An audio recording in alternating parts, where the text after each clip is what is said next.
Racing isn't easy, but experiencing it is. iRacing puts you in the driver's seat with the industry's leading sim racing game. Drive on laser scan replicas of the greatest racing circuits from around the world. Go head-to-head against other drivers chosen by skill-based matchmaking to ensure competitive racing at every level. Compete across all your favorite series. In officially licensed cars, engineered to deliver the most accurate driving experience possible.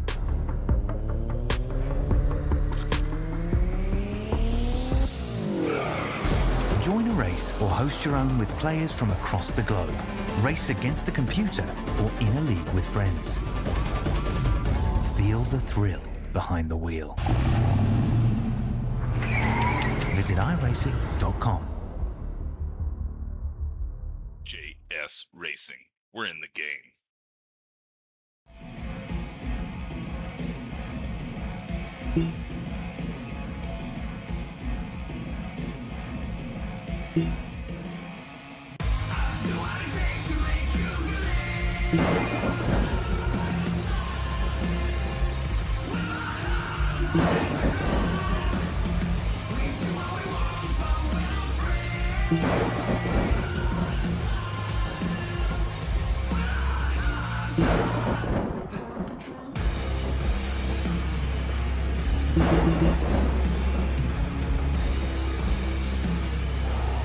Gentlemen, start your engine!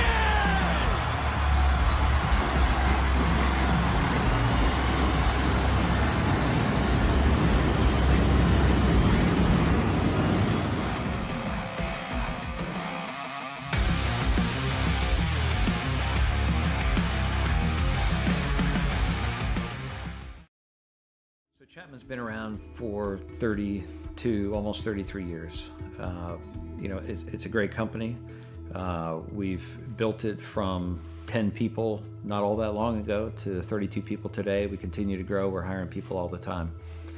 If there's one thing that I could do, like before my time is up at Chapman, it is making sure that we built a company that will stand the test of time. And my goal as the current owner of the company, or one of the owners of the company, is to ensure that we can pass the ownership of the organization on to the next generation of people coming up the ranks today.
An entire season marked down to just 4 drivers. It all comes down to this.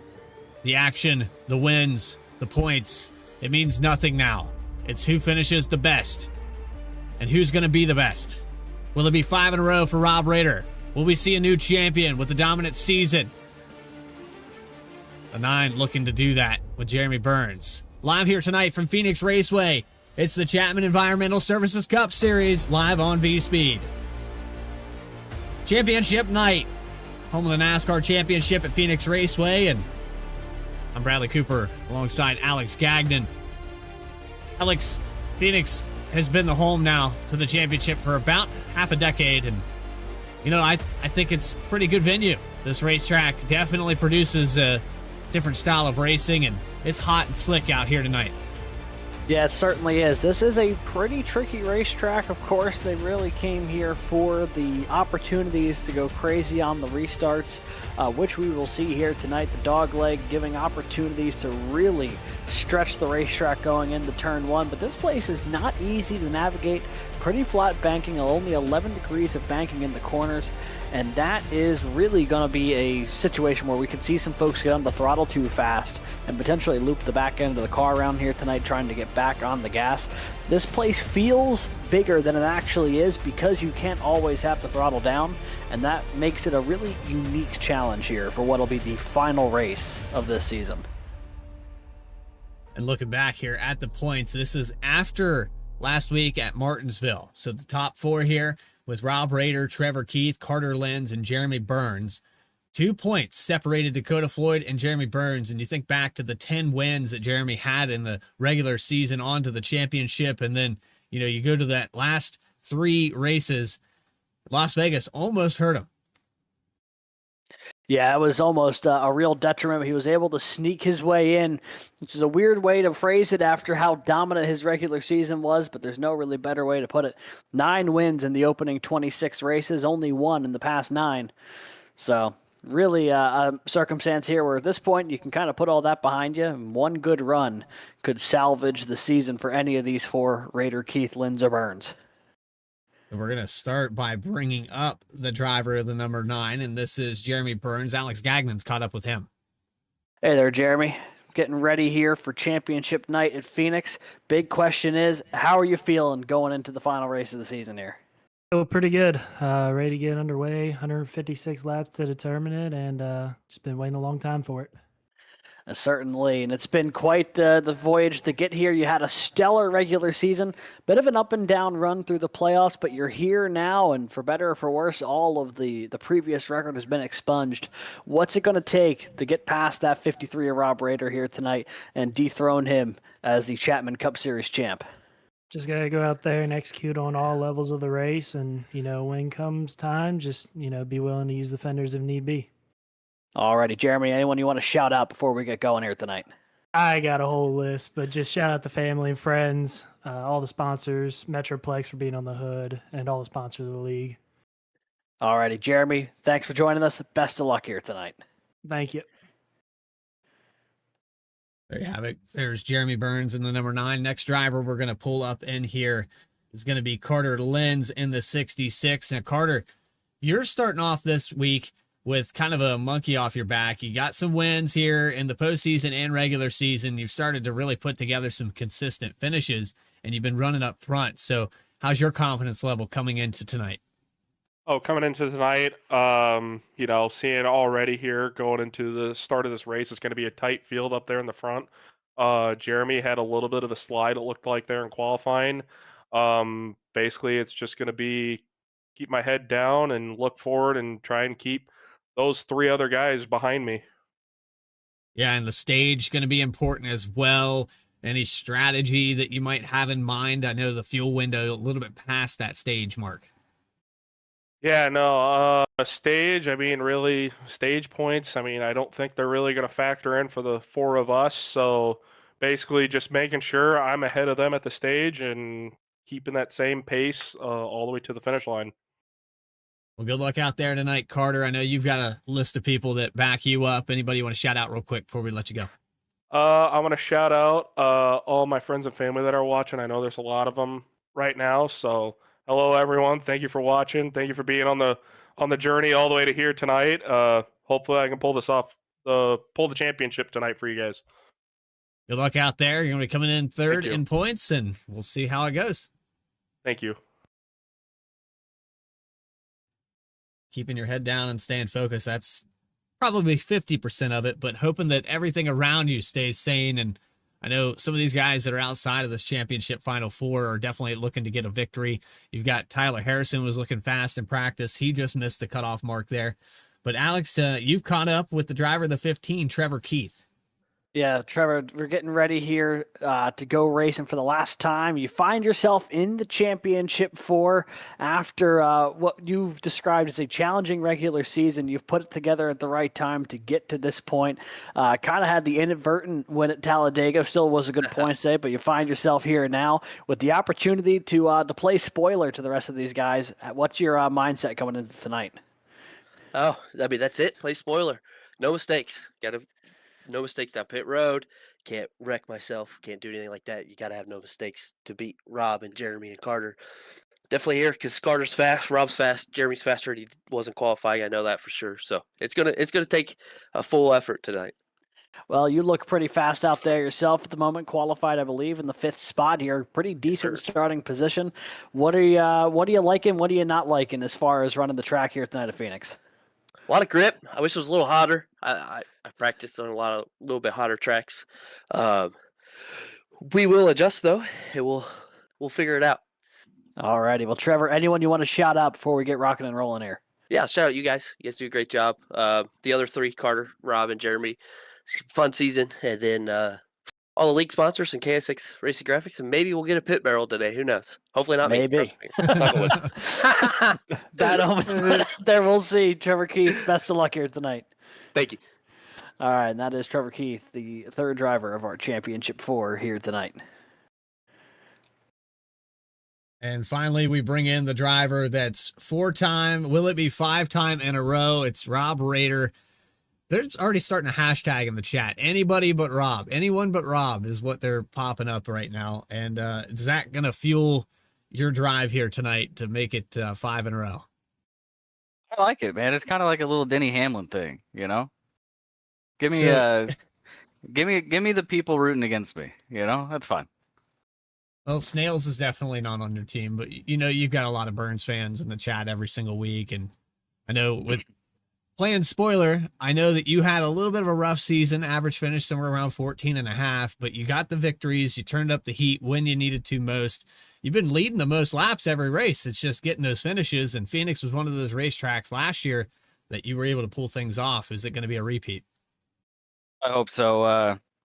I've had really good success at this racetrack. The car feels better out here than it has the last few times we've been here, and I've been fast, obviously, the last few times. So feeling pretty good about it. You know, these got some tough guys to go up against here tonight, but, you know, one advantage of being 4-time is you don't have anything to prove. So come out here and just put them on the dash, you know, and whatever happens, happens, and it'll be fun. Really looking forward to it. But if I don't really have a whole lot of pressure on me, these guys have a lot they're going to have to deal with. So we'll see how they stand up 156 laps. They can keep it together. Be starting in 3rd here tonight. Good luck, Rob, and maybe we'll be talking to you in Victory Lane or a championship talk. We'll see. I hope so. Thanks, boys, and thanks for sticking with us this whole season. It's been a long season. I really appreciate everything V-Speed's been doing.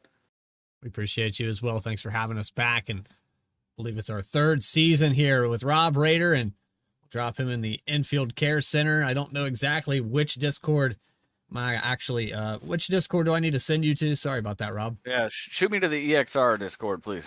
Alrighty. With that is our Championship 4 contenders.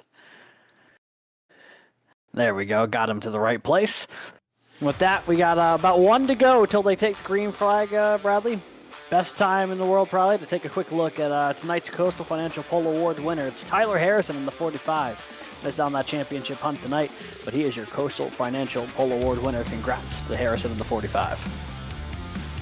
Starting to his outside, it's going to be Carter Lenz, driver of the number 66, and we'll continue to show this grid. I know that we talked about delaying the green a little bit, trying to get this window, but we'll go through these rows with Rob Rader, Dakota Floyd. So 2 of the Championship 4 up front there. They'll go 1 more lap for us, thank goodness. Trevor Keith and Michael Call will be row number 3, and there you look at Justin Ritchie and Jacob Sirkovich, 7th and 8th spot. Rounding out the top 10, Jeremy Burns, the last of those final 4, Justice Murphy in the 12. Looking back here to row number 6, it'll be Parker Johnson and Kevin Orlando Jr. bringing up 11th and 12th. Looking back to 13th, it's Kyle Stewart in the 10 alongside Dylan Picklesheimer in that 35 machine. Row number 8 will be Nick Alves, a championship or a round of 8 contender who just got eliminated last week alongside Michael Reed in the 91, with Christopher Schaefer and Grant Thorpe making up row number 9 in the 23 and 77 respectively. Caleb Gilbert and Trevor Erhardt rounding out your top 20. Electing not to take a time for these last two, and Alex Forget, Berube, Kyle Diaz starting at the tail end of this field. But here we go, the 1 mile racetrack in the Mojave. Weather at the top of your screen, 92 degrees. It could come up even more than that. But here we go for championship night. Tyler Harrison, Carter Lenz on the front row. It's Lenz, Rader, Keith, and Burns. Who's going to get it? Green flag is out. Chapman Cup Series ready to go. Championship night.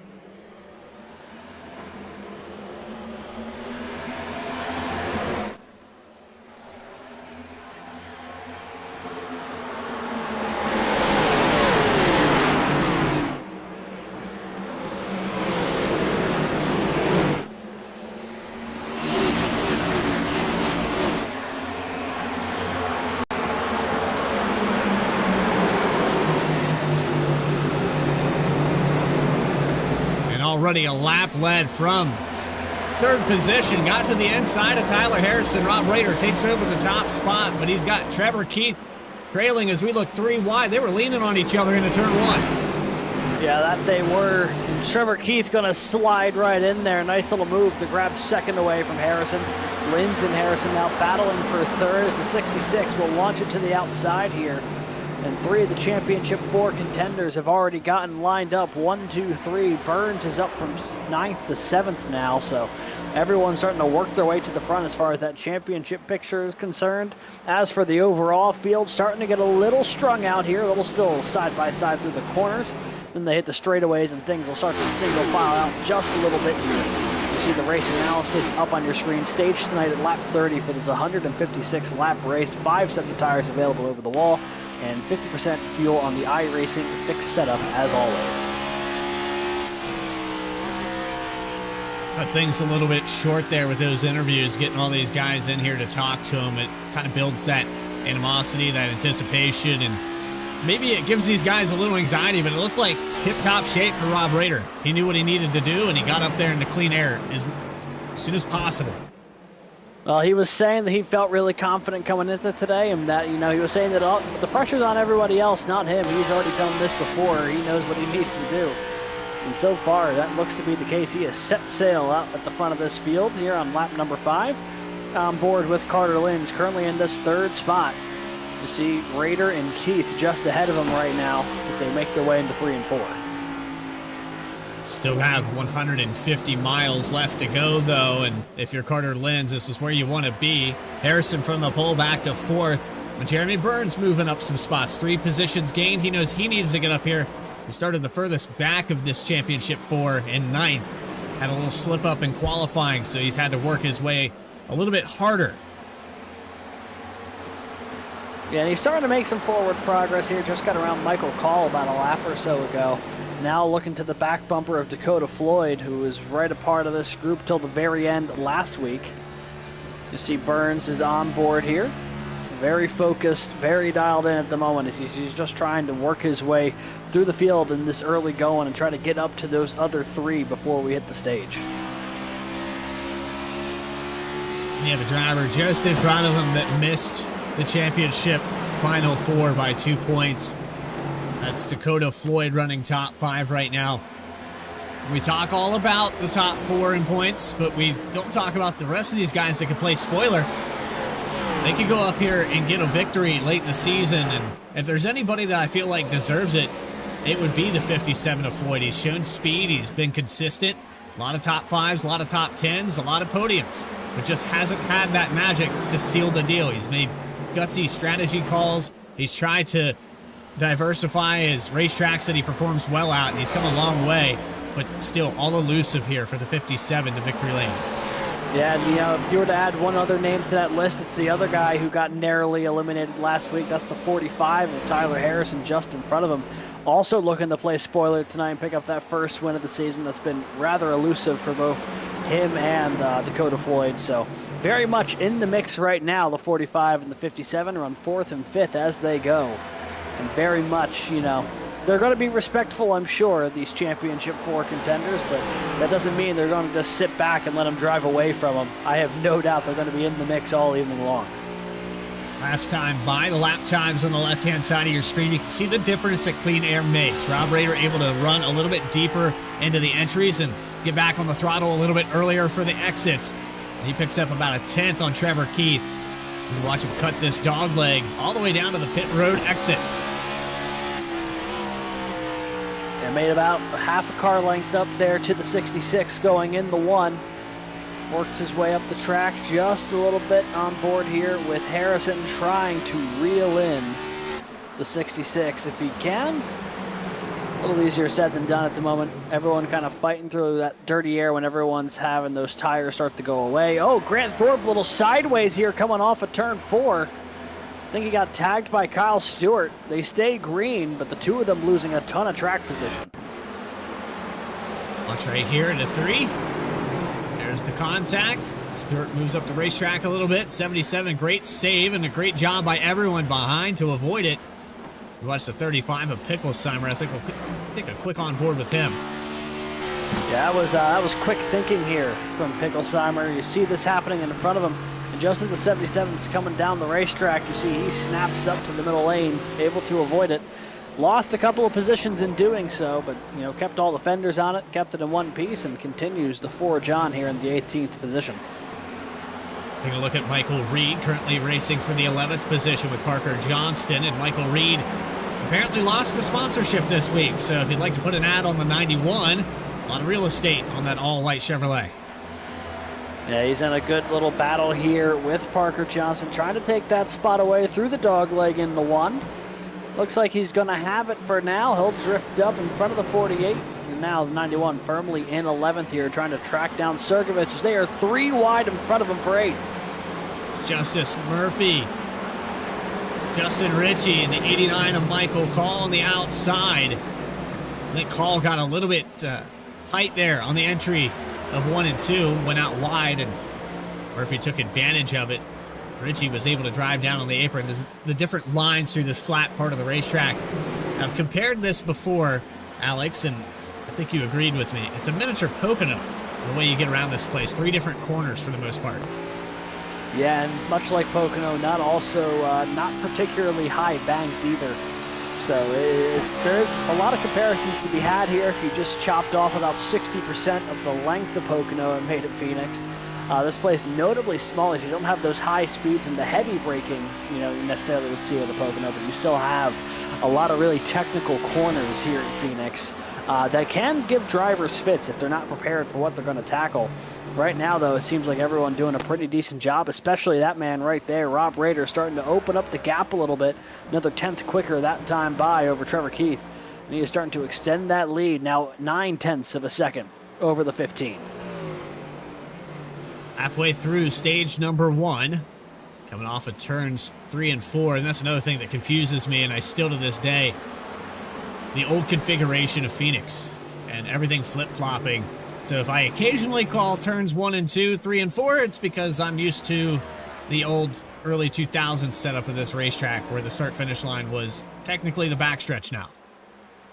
Yeah, the adjustments have completely flipped this place on its head. There also used to be a lot more grass at this racetrack versus the current configuration of it. On board here with the 53 of Rader as he goes through the current 3 and 4 toward the start-finish line to take lap number 19, already about 2/3 of the way through this opening stage. It's been all Rob Rader since he got the lead at about lap 2. Trevor Keith, Carter Lynn still dueling it out for second right now. Tyler Harrison hasn't lost touch with this battle either. And Jeremy Burns has got to the back bumper of Dakota Floyd. They're a little further back still from this battle, but this 9 is there to try to jump into the top 5 for the first time tonight. Watching this 2nd through 4th position, running pretty much identical lap times, and Tyler Harrison constantly cutting that dog leg, trying to get the nose to the inside into 1 and 2. You gotta wonder how much is that burning up the stuff. But at the same time, he wants to get back to the top position. He started up here in the pole. He had clean air for about half a corner. And I think a lot of it just stems from how confident, how crazy do you want to be at the beginning of this race? Some of these guys are willing to take risks and snag a couple spots.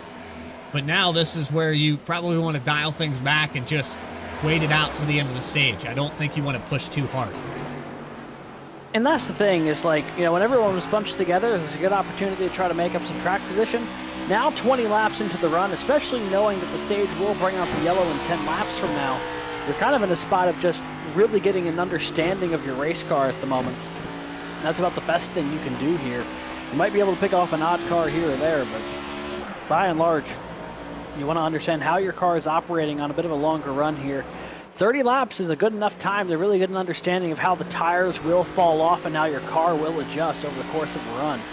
And I think there's going to be a lot of folks doing some little mental calculations here at this stage caution, knowing what they need to do, how much more tire do they need to save, or how much more aggressive potentially could they be later in a run.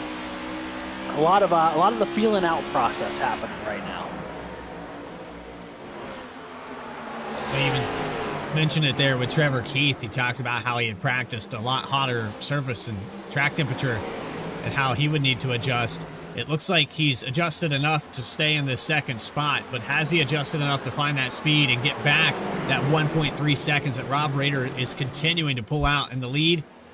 We have about 7 laps left here in stage 1, and right now, no answers for the rest of this final 4. Yeah, right now it's been a good start to the day for Trevor Keith, who's up from 5th to 2nd, but that's kind of where he's stalled out. He is losing touch at the 53 here in this opening run. Trying to get his way up there to 66, right on his back bumper as well. They've been fast, both Keith and Linz, but you know, tonight is one of those nights where of those championship 4, whoever finishes the best of the 4 of them will be taking home the crown. So 2nd and 3rd is not going to be enough, as you see Linz take a peek to the inside now for 2nd. Door to door through 1 and 2. Outside a little bit advantageous here. Keith's going to hang on to the spot. 2 laps to go for stage 1. I'll take that back. 5 laps to go for stage 1 as Rob Rader crosses the line. Got a little jumbled up with my numbers here. 53. 2 seconds ahead. Looking through this field, the closest battles on the racetrack is in this top 5. Harrison, Floyd, Linz, Keith, Jeremy Burns, very quiet. Car in the wall. That was the 45 of Harrison. Also had the 12 in the background of Murphy. Yeah, Harrison got into the wall a little bit there off of 2. Dakota Floyd applying some serious pressure right now. The 57 coming to life in the longer run. Michael Reed's around at the start-finish line. And that's going to bring out the yellow, and I think because it's within 5 laps will count as the stage caution as well. But Michael Reed hard into the outside wall, coming across the stripe. It's going to bring out the first yellow of the night here on lap 27. That will do it for stage number 1. Rob Rader able to claim that. I don't know. We talked about how probably not going to interfere too much. It's going to be more based off of finishing order for this one. There's your stage winner. He's led the most laps so far, and the advantage is going to go to him. We're going to take a look back here in just a moment. After these drivers hit pit road, we'll see the battle into the pits. We'll take a look at what happened to Michael Reed. This is a critical first stop of the day. Since it's under yellow, no real major concerns about potentially speeding on pit road, but certainly want to make sure you hit your box cleanly. And this is the first time we could see someone try to get a little creative, try to find something that they may not have had in that opening run. I don't think it's late enough in the race to really try 2 tires if you're any of the championship 4, but hey, you never know. I've said that about a lot of races this year, and I've been wrong about 99% of them. Rader able to hit the stall. He'll have 2 cars in front of him here for the exit of pit road. Left sides go up. 4 tires for pretty much everybody in this field. 57's going to try too and get up to the lead, as will Same the with Justin 55 of Richie. Intriguing. And I tell you what, that is, if you're the championship 4, that is a perfect scenario of who you'd like to see testing the 2-tire call right now. Is someone who you know is fast in the 57, but not someone who's going to potentially be able to steal a championship from you here. I think all these guys will be watching Dakota Floyd pretty intently here. Oh. So what happened to Rob Rader here? We had saw the left sides go up on the race car. Maybe a speeding penalty here.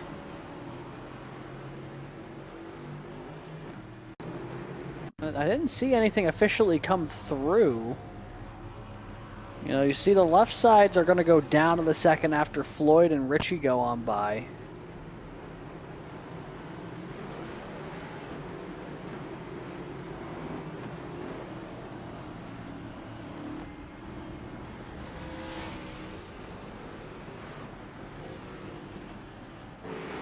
I'm not sure what happened here. I'm not entirely sure either. We saw he had left pit road in about 5th gear, it looked like, but I'm not entirely sure. Either way, Dakota Floyd, Justin Ritchie ready to lead this thing to green. Trevor Keith, Carter Linz, both 3rd and 4th. Burns restarting 7th. Rob Rader going to be restarting in the 21st position.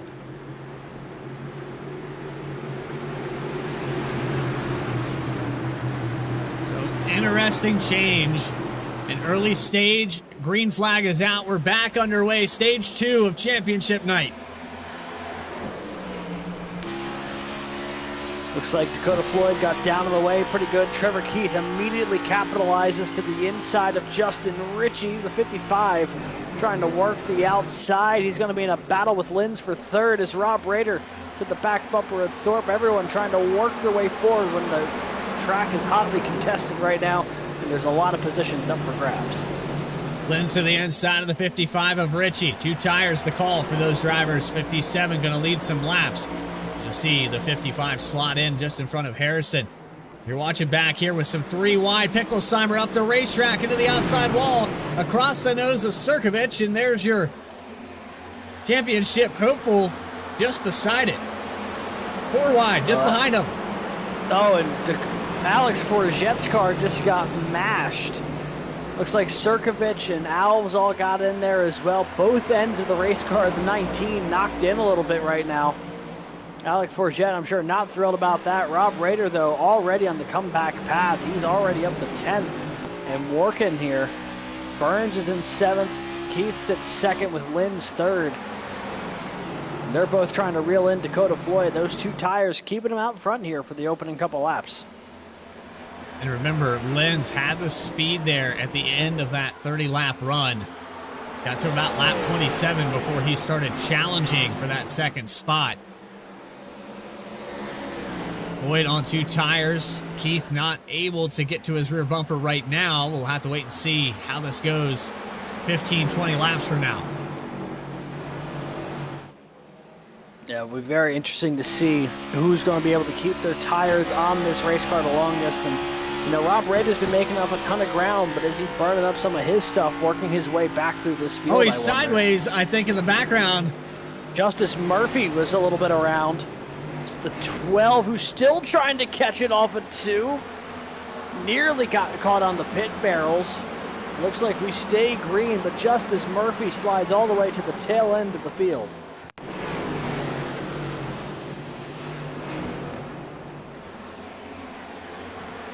Almost.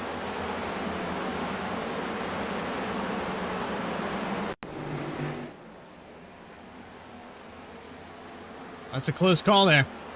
That certainly is. Good save, though, from the 12 to keep himself on this on the track in the hunt here. As Dakota Floyd under pressure right now. Trevor Keith is at the back bumper and looking to take the lead away for the first time here today.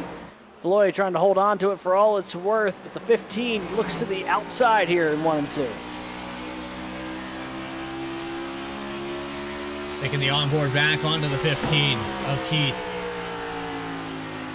And remember, his race and his win going back to Talladega was actually a penalty that took the win away from the 27 of Kevin Orlando. Lane change before the restart mark. And so Keith able to lock himself into the final four. But you think back to the round of 16, how it was just a couple of points to get him in there. And then it was just a couple more points to get him into the round of 12.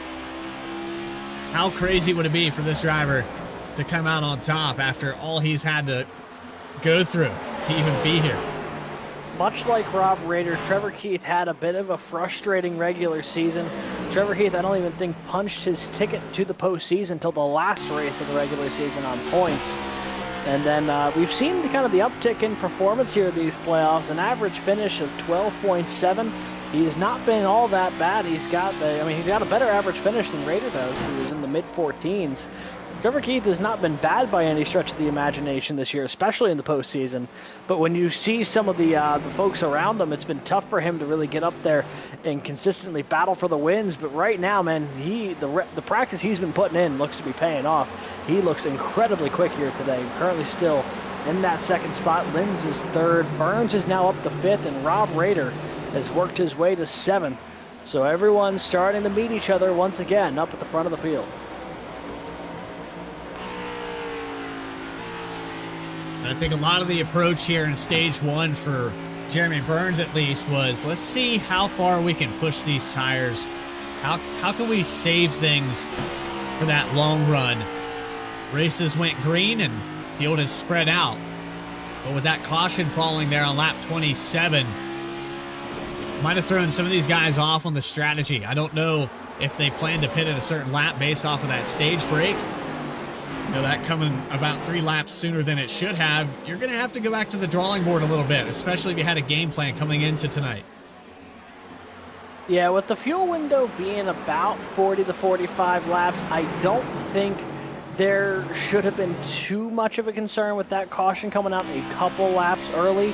But something to keep an eye on for sure, especially if this thing stays green, because those runs will start adding up to each other. So if it's someone who was planning on, short pitting a couple of times to get to that number that they need to, a slightly early stop might mean they have to run one of these slightly longer than they want. Or if someone was really long stopping it, then it might be all of a sudden become an impossibility having to come in a few laps early. Curious to see if this is going to mess anybody up here.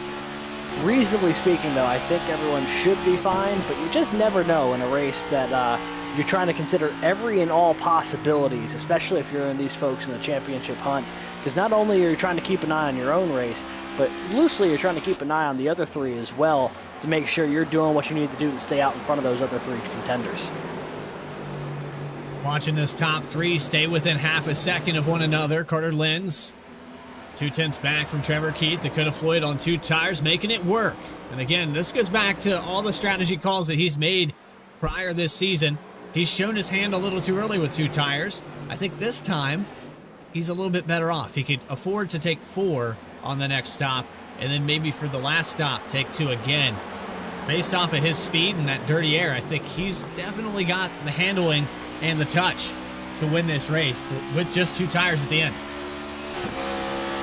Yeah, it looks like he's off to a really good start here. Those 2 tires holding up really well. Now he's run about, say, 14, 15 laps on this 2-tire call. Continues to hold the race lead. Actually pulling away a little bit. Yeah, he's starting to get just a little bit of a gap here with Trevor Keith and Carter Linz. Linz has been lockstep with Trevor Keith basically since the drop of the green flag here tonight. Those guys continue to run second and third. And don't look now, but Rob Rader is trying to reel in Jeremy Burns for the 5th position. He had gotten around Justin Ritchie, who was the other car on that 2-tire call. And now the 2 teammates in 5th and 6th looking to start making their way up to the front here. Jeremy Burns has found a little bit of success with it. Rob Rader has found a good bit of success with it. He's up from 21st since the restart, now to 6th. And that problem on pit road, not exactly sure. We'll have to get clarification. If we have an opportunity to do so, we'll try to find out what happened to Rob Rader and put him deep in this field. And maybe he did that on purpose. I don't know. Maybe he got bored leading all those laps. You know, a problem I wish I'd ever have.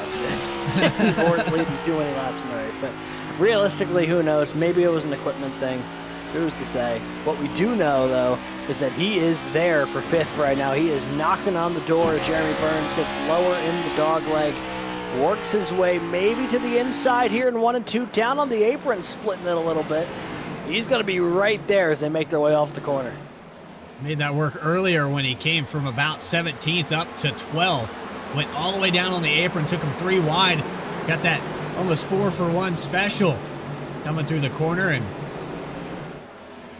that's a line all its own. It's kind of like what we see at New Hampshire where drivers go all the way down in 1 and 2. We saw that earlier this season. He's all the way down here this time, not even using turns 1 and 2. It is certainly the shortest way around the racetrack getting that low, but with, you know, granted Phoenix doesn't have a ton of banking, but there's basically no banking on the apron. So you really got to make sure you have the grip to get the throttle down on corner exit. Because sure, there's a lot less distance to travel, but you also have such a higher likelihood of having issues getting back to the gas. It looks like now this time going to the high side, trying to get that run off of 2. Burns going to try to close it off again. Rader's searching right now, trying to find his best way around his teammate here in the 9. The rest of these drivers should be looking in their mirror. Things are about to get really hectic if the 53 of Rader can get around the 9 of Jeremy Burns. He'll be challenging for 4th position in just a moment's time. Here he is to the inside of Burns off of 1 and 2. Not quite clear down the backstretch, but into 1 should have the advantage. He's in a good spot here going down to 3 and 4. Burns trying to cling to the outside of the 53 right now. Door to door, they're going to stay. Back down to the dogleg again. Looks like just for a split second, Rader had him cleared. Now he will in the turn 1. So the 53 up to 5th. Burns slides back to 6th. And now Tyler Harrison immediately under pressure here from the 53. This is kind of a statement asserting dominance in this race. If the 53 can drive back up here in just 20 laps, what does that say about his long run capabilities? You know, a lot of drivers that drive through this many passes would burn up their stuff at this point, and he's finding a different line, a different gear every single time he needs to get around this top 5. He's been really stout so far, and I think the big thing is what you're talking about with normally when you have to pass that many cars, you start burning up your stuff, but that does not seem to be the case at the moment for Rader in this 53 car. He seems to be taking really good care of those tires while finding ways to make passes. And that is a frightening sign if you're the rest of the field here, because this thing looks absolutely dialed in right now as he was looking to get to the inside of the 45. Couldn't quite do it that time by. It's a little loose. Yeah, and that's the problem with when you run the apron in 1 and 2. You run that risk of getting the car upset going from no banking back to the banking. Saw just a little bit there. Nothing too crazy for the 53, but if that, you know, was any worse, you could start seeing him really have to start chasing that car up the racetrack. Let's try the outside now on the 45. Watching the top 5 with the 57 of Floyd on those 2 tires, about 8/10 ahead now. Dirty Air proving as you get a move out of the way for the 45. Rader's going to give him the bumper. Little bump and run from the 4-time champ. He's to the inside of Harrison. Not sure how Harrison feels about that, especially with it being only lap 57 as there's more contact in the turn 1. Harrison up the racetrack. Rader trying to work the inside. Looks like he's going to have that spot for now. He's Harrison give it back back at to him with him. the shove. Gave it back to him. Yeah. I don't know if I'm Rob Rader right now, I probably don't want to make one of these guys that has nothing to lose pissed off. Especially someone who's been in the top 5 all evening long and has a decent bit of pace. Yeah. Making for a good show up here, though, as we watch for 2nd position. Lynn's to the inside of Trevor Keith. We're about to make it a 3-horse battle here. Rob Rader only about 2 car lengths back of the Lynn's machine. Trevor Keith has been 2nd basically since the drop of the green flag here today. He's the highest running member of the championship 4 as they go. That title, though, very much in jeopardy at the moment as Linz looks to the back bumper again, surges to the inside. The 15 closes it off. The second, third, and fourth, they continue the run. Jeremy Burns sits in sixth, just a slight touch off. Linz actually kind of holding up Raider there on the entry of 3 and 4. That allowed Harrison back to the rear bumper again. Thought maybe he was going to move him out of the way. A lot of leaning on one another. Love to see it. It's kind of that short track-esque. It's all the characteristics of Phoenix Raceway. We've compared it to Pocono, but how about comparing it to somewhere like Darlington? It's unique. It's not like anywhere else we go. And for these drivers to master it, you see Rob Raider and the success he's had here. Dakota Floyd obviously has been putting in the time to figure this place out. But once it all clicks here, Alex, you never forget it.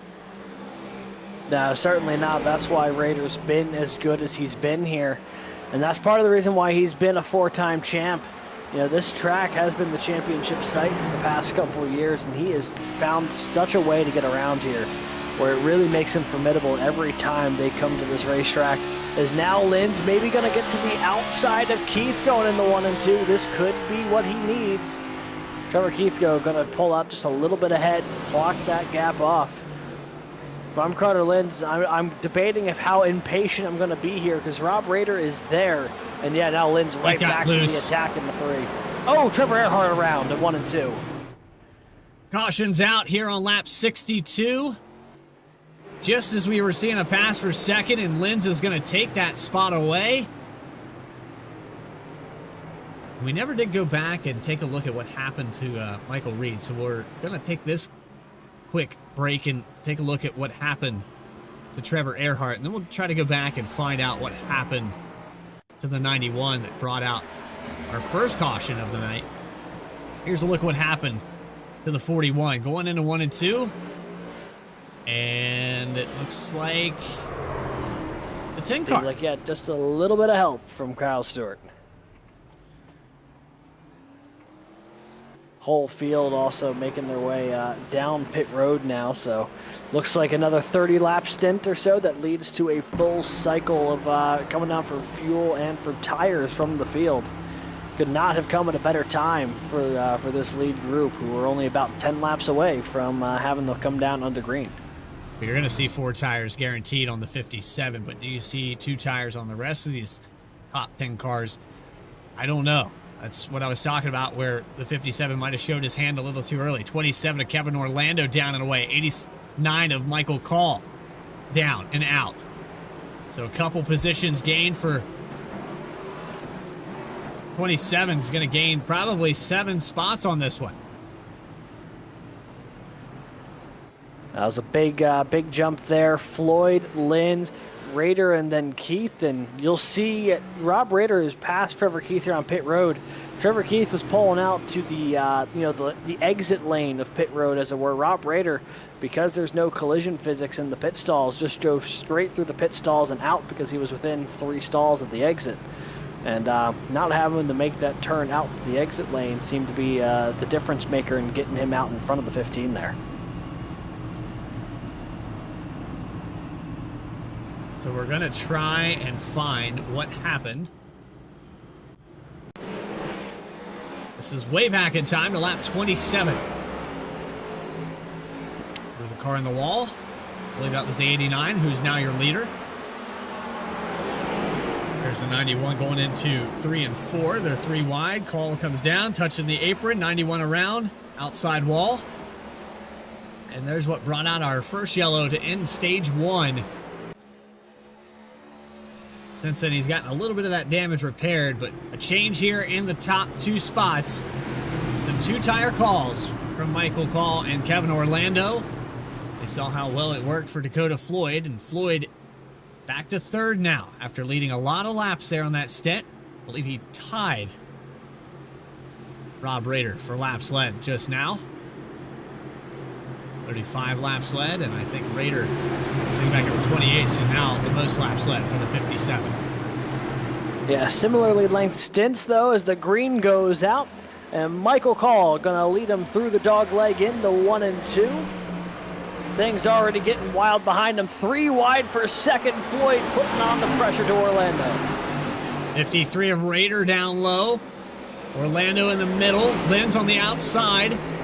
Leaning on each other. Running on a racetrack. Car sideways. Picklesheimer in the 35. We're going to stay green. Hard hit for Dylan Picklesheimer. The left front caved in. However, the field had gone on by and he was out of the racing line. Therefore, iRacing keeps the green flag out. As we see Linz and Raider battling for third. Trevor Keith There's right there in the mix as well. And now the yellow is out. And I think it's Alex Forget cutting across the dog leg. Maybe tag the apron coming through 3 and 4. Another yellow here on lap 67. Brings out the third yellow of the night, and kind of fitting because we probably could have had one for the Picklesheimer incident there off of 2. We'll back take a this look up. at that first. Take a look at what happened to Picklesheimer. It looked like maybe he got a little loose on the bottom by himself.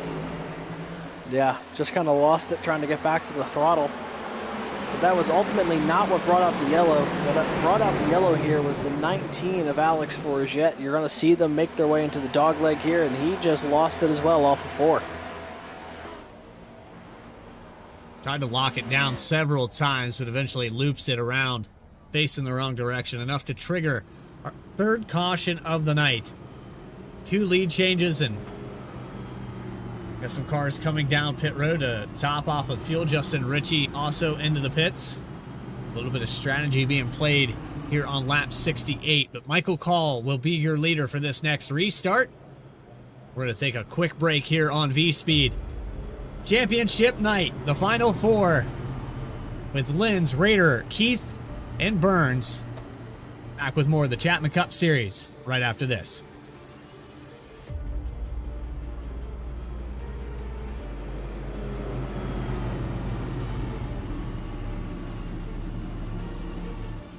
Around for 32, almost 33 years. You know, it's a great company. We've built it from 10 people not all that long ago to 32 people today. We continue to grow. We're hiring people all the time. If there's one thing that I could do, like before my time is up at Chapman, it is making sure that we built a company that will stand the test of time. And my goal as the current owner of the company, or one of the owners of the company, is to ensure that we can pass the ownership of the organization on to the next generation of people coming up the ranks today.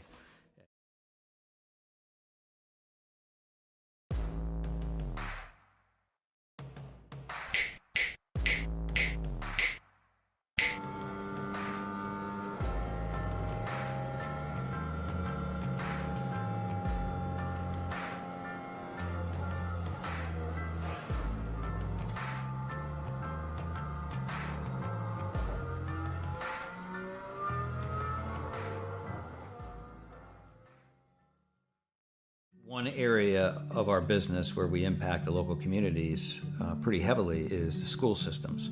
So we work for school systems all over the northern part of the state of New Jersey. We operate their water systems, their wastewater systems. We do a lot of their permitting and compliance work, and we ensure that the water that the kids drink is clean. We go out and do the sampling to ensure that it's not contaminated. And we also treat the wastewater that's being generated at a lot of these facilities as well before it gets discharged to the environment. So we are supporting the local community through supporting the boards of education and the local school systems.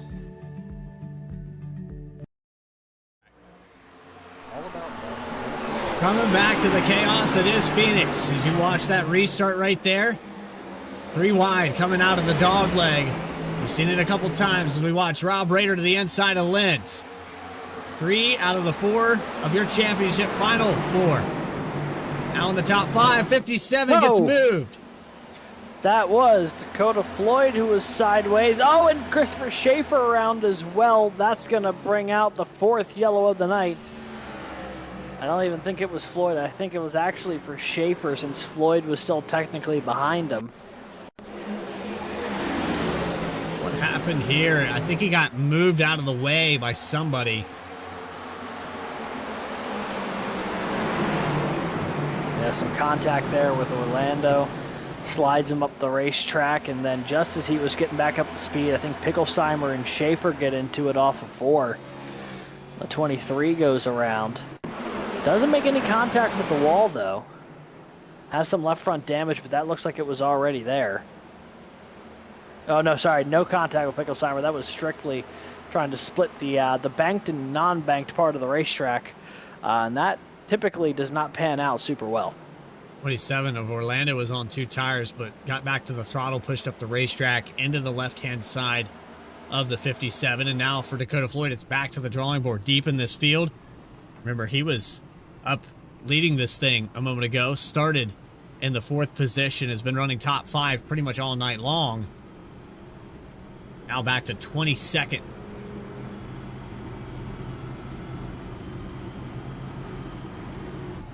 Stay out on the racetrack for the rest of this field. A few drivers coming in to repair damage, maybe play a little bit of extra strategy.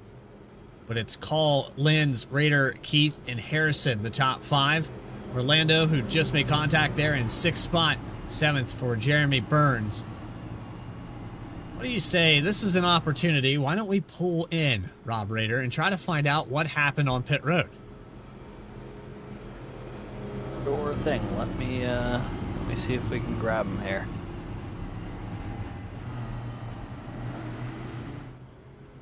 Rob Rader, it's Bradley Cooper, Alex Gagnon in the booth. You got a copy with us? Hey, how's it going, boys? What happened on pit road to put you so deep in this field, and then what happened to make this car so fast back to the front? Great question. I sped on pit road, I guess. I don't know. I had a nice little gap and everything, so I was being cautious. I never saw red. Showed 45 the whole way down, so a little concerning. I got black flagged. It makes me a little cautious on pit road moving forward because I honestly don't think I sped. But anyway, I just, put them on the dash, baby. Time to go. So 20th to 3rd. See if we can get back to clean air. And I'll tell you what, though, running through the pack, giving me a lot of confidence. We get this thing back out front. They can't do anything about it. So we'll see what we can do. Yeah, based off of that run, a lot of cars that you had to pass, and you still had tires to race with this top 3. Good luck out there, Rob. And now that we have clarity, I don't doubt you at all. You got the speed to win this thing. Good luck. Thank you. Appreciate it. So there you go. It was a speeding penalty, and I wondered about that, but it happened so quickly, and I think an admin had cleared that black before we had actually received it on our timing screen. But he went all the way to the longest line and raced his way back to the top 5 within a 30-lap stint. Alex, I think he's got the car to win this race, without a doubt. So far, I would be inclined to agree. We'll just have to see if we get another green flag run here after a couple of quick yellows in succession. See if the 53 can get out there into clean air once again. As the green flag back out in the air, Michael Call going to lead him down through the dogleg. Lenz and Rader, and here goes Trevor Keith to the back bumper. The 53 did not get a great restart. He falls behind the 15, and here they go, trying to sort this thing out now off of 2. Problems in the back. Sirkovich, the 41. Oh, and they're it's a piling parking in. lot. This trend's starting to pick up. That'll be our 3rd caution within the last 10 laps. We had 2 through the first 65, 70 or so. About first 65. And now we've had a couple here in quick succession. That's Erhardt and Sirkovich who start there. Gilbert gets into the back of the 41. And then from there, it's just a domino effect. The 19 caught up in it, the 23. Floyd had to hit the brakes. Wild stuff here. On board with Dakota Floyd, you'll see how quickly he has to try to get on the brakes here to avoid all of this. It just keeps dominoing closer and closer to him. If he had committed to driving through that at any point, he probably would have been caught up in it. Yeah, there is no doubt about that. That was he was incredibly fortunate there to keep off of that wreck because it caught up quite a few cars, a lot of which were just innocent bystanders in the initial bit of contact between Erhardt, Gilbert, and Sirkovich. But Does bring out the yellow once again on the lap 78, and cautions breed cautions is the old adage, and we are very much seeing that here over about the past 15 laps or so. And it's the chaos on these restarts that's creating these yellows, and you watch 3, 4 wide even through the dog leg going into turns 1 and 2, that flat part of the racetrack. If anybody gets back to the throttle too early, you're going to see what we just saw. And we've seen it a couple times already with drivers getting stuck 3 wide in that situation where they maybe aren't comfortable or confident. Just a touch on the gas, move up the racetrack. And it also doesn't help that this car is so aero dependent. When you have dirty air in front of you, where you would normally get back to the throttle, backed up a lot. So I think it's a learning curve for some of these guys that are deeper in the field. And I think big picture, you got to reevaluate, hey, I'm 3 wide right now, but maybe if I just let this guy go to my outside, we can run another lap and I'll get back around him. Yeah, and then, in the perfect world, it's very easy to kind of make that judgment, but when it's the last race of the season and everyone's kind of going for it, you want to end the season on a strong note, it's a little bit tougher to just, lay off on a corner, because you may not get another opportunity to do that this race, and then you won't have another opportunity till February of next year to do anything about it. So I think there might be a little bit of that coming into play as well. A lot of these drivers knowing that this is kind of it, and for better or for worse, any good action or bad action is going to be forgotten after tonight until next year. Doubled back up here on lap 79. Going to go green at lap 80. It'll put us right around 77 laps left in this race. Right around that halfway mark. Michael Call, Carter Lynch, Trevor Keith, Rob Rader, Tyler Harrison, the top 5. Green flag back underway.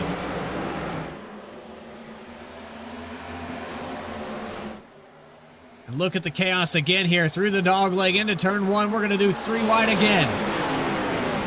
Try to sort this thing out. Burns trapped in the middle of the 3 wide, a little further on back. Now it's down to 2. He's to the outside here of Justice Murphy to the back bumper of Orlando, trying to work his way up through this field.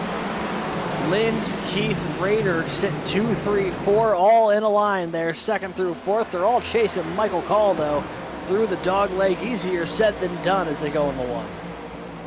All the way down to the apron. We've seen this a couple times. We're going to go 3 wide for 2nd.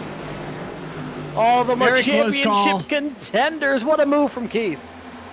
Linz backed it up. Block back here for the 9.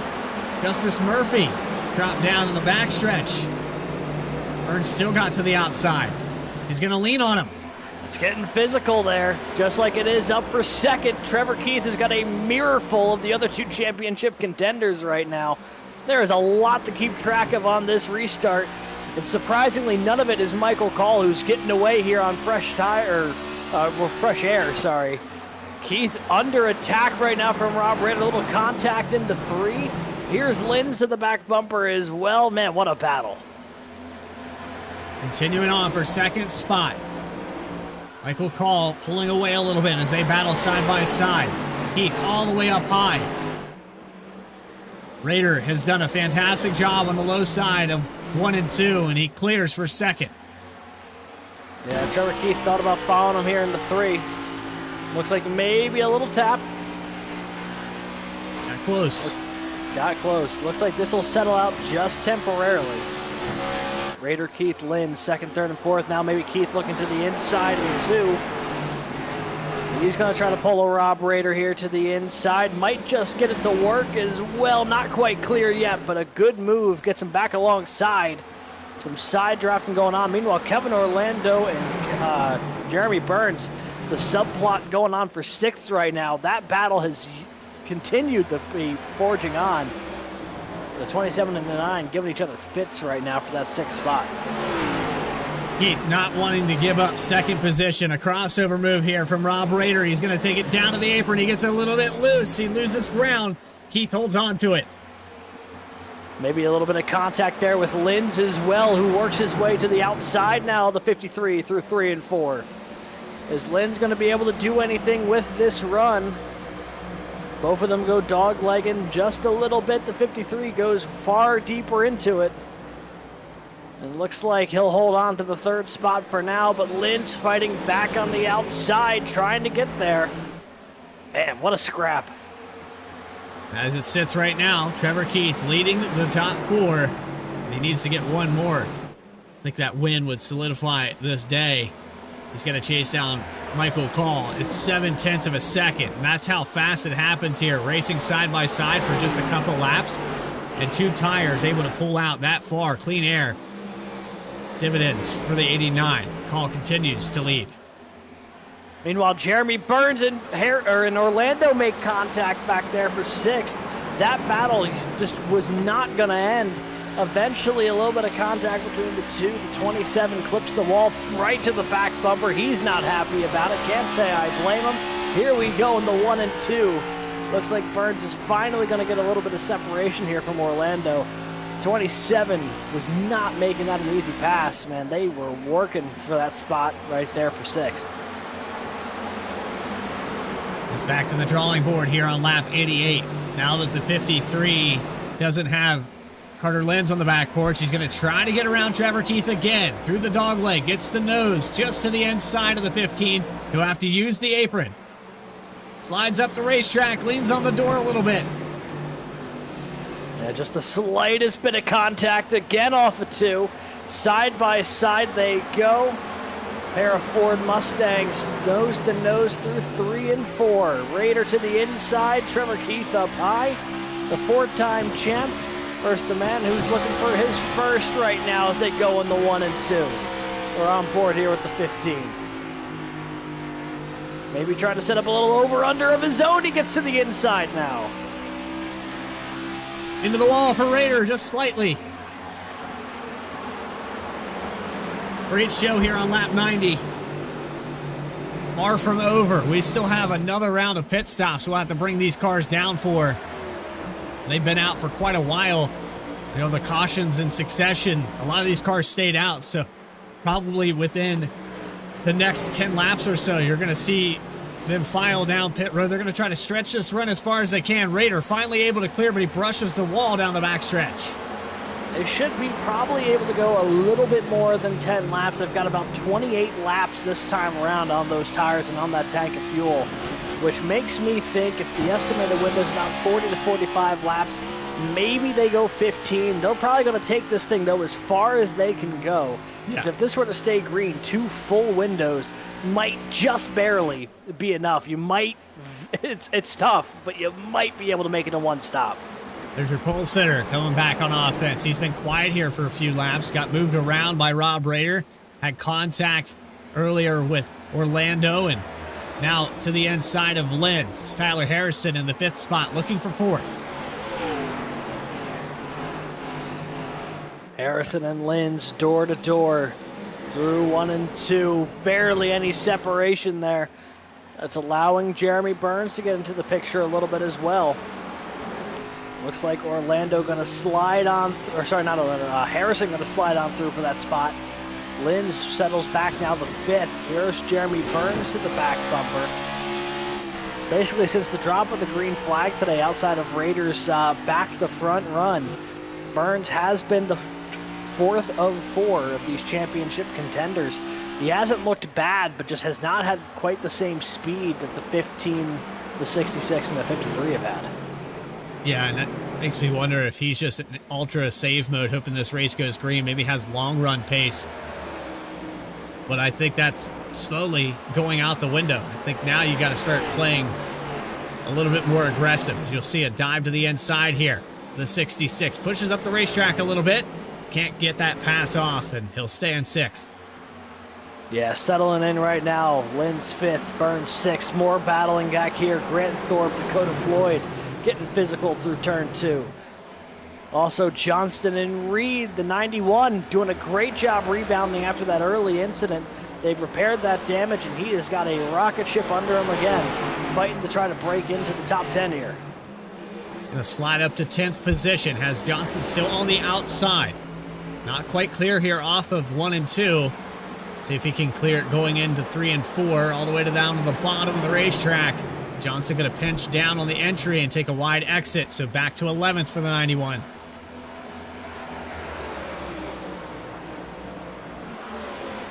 More side by side as they go in the 1 and 2, the 91 and the 48. Reed going to slide up. He'll have the spot this time. Johnson going to try to work to the back bumper. Just a little bit of contact. Now he's going to take a peek to the inside going into turn number 3. It's Johnson down low, Reed up high. And, don't look now, but up at the front of the field, Rob Rader starting to reel in Michael Call. That 3/4 of a second gap is shrunk to 1/4 of a second. This is the 2 tires that we talked about earlier in this race. Oh, hard hit. I want to know what that looks like under green. If we do green flag pit stops, what does it look like for maybe Trevor Keith, Carter Lenz to make up time on Rob Rader if they can get out ahead of him? Because you can see Rader's struggled once it comes to passing that final car, especially as we get as far into the run that we have. Dirty air has not been kind. He wants that clean air back. He got a great run off of turn 2, though, right to the back bumper. Call ultra defensive going into 3, forcing the 53 to take the high side. Rader obliges, but not going to be able to make the move that time by. That was a daring defensive effort there from Call, but it paid off. I think it bought him some time. How far do you want to push this, though, on 2 tires? Sitting around 56 to go. 36 on the stint. Mathematically, you can go about 10 more laps tops if you were really saving all of this run. More realistically, in about the next 5 to 7. This if is going to be Call's really able close. to stay in the lead here, or maybe at least top 2 on this 2-tire Call, this strategy will have worked out big time for him with the clean air. Yeah, would have gained 5 spots. Biggest mover of the race right now. 7 positions gained for Michael Reed. He's had to do this twice now. The problems he had through 3 and 4. It's on the back bumper of Justice Murphy running in 9th. Got around Nick Alves. Boy, up front, man, Raiders just breathing down the neck of Michael Call. They were basically lockstep the entire dog leg. Now to the back bumper again. I mean, there is barely any separation right now. And Rader just tries to send him up the racetrack, moves the 89 out of the way in 3 and 4. Similar to what we saw with Harrison a few, 20, 30 laps ago. And Harrison's got a front row seat to this battle. He was gaining ground on these 2. Call going to go back to the inside, over and under here through 1 and 2. And Call really blocks the 53. No love lost there between Michael Call and Rob Rader. That opens the door for Harrison to slide on through to 2nd. And Rader's got a little bit of front end damage from that. A little shocked it wasn't more than that. I mean, these guys really got into each other last time in 1 and 2 here. The 89 tried driving it in real deep again, the 1 and 2, just a little too far back. Call, though, may have just taken the 2nd spot back from Harrison. Yes, he has. So those 2 tires, he is getting everything out of them right now, the 89 is. So you got to wonder, Michael Call trying to stay ahead of Rader. What does that mean, though, a few laps from now? How much did he use up? Is he going to lose 2 or 3 more spots before we hit pit road? It's certainly a possibility, but we're about 40 laps into the stint. I know a few of those laps are run under yellow, but I can't imagine he's going to lose all of those. Back to the rear bumper again. He's got damage on the front end now. These guys are not giving each other a break, that's for sure, man. They are going after it with just about 50 laps to go now. This will be optional repairs, but it will hinder the handling of this car, and it will alter the way that these guys get on and off the exits in the 53. Definitely getting tight. You can see the handling has changed in that car. Yeah, it's not handling the same way. Call right now, right in the tire tracks of Rader coming to the start-finish line. Add Harrison to the mix as well. A 3-car freight train going into turn 1. Rader's got the edge. Does Harrison make a move here? Not quite. Thought about it. Man, this is going to be really interesting to see because, if this is a green flag pit stop, Sure, Raider might be able to get some of that optional damage repaired, but how much can you do while it's under green? If this is under yellow, it's a different story. We've seen how fast he has been working through the field. This is an interesting predicament now for the 53 because he is still lights out fast, but that car does not look to be rotating through the corner as well as it had been earlier. It's definitely changed things, and you're actually watching Keith and Lynn's accordion back up here. Now with Harrison to the outside for second. Yeah, Keith and Lynn's have both reeled it in back to about a second off of the 53. Raider now starting to get a little separation. I think those two tires finally starting to go away a little bit here for the 89.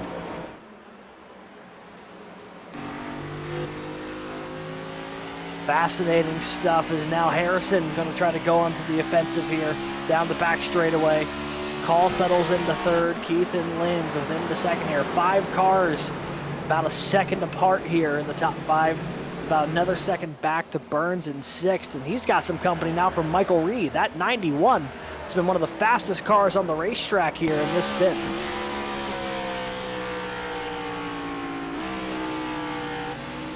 He's Last on time 5 lap by, fresher tires than the rest of the front group here. Reed was the fastest car on the racetrack the last time by. That's pretty impressive what the 91's been able to do and repair that damage.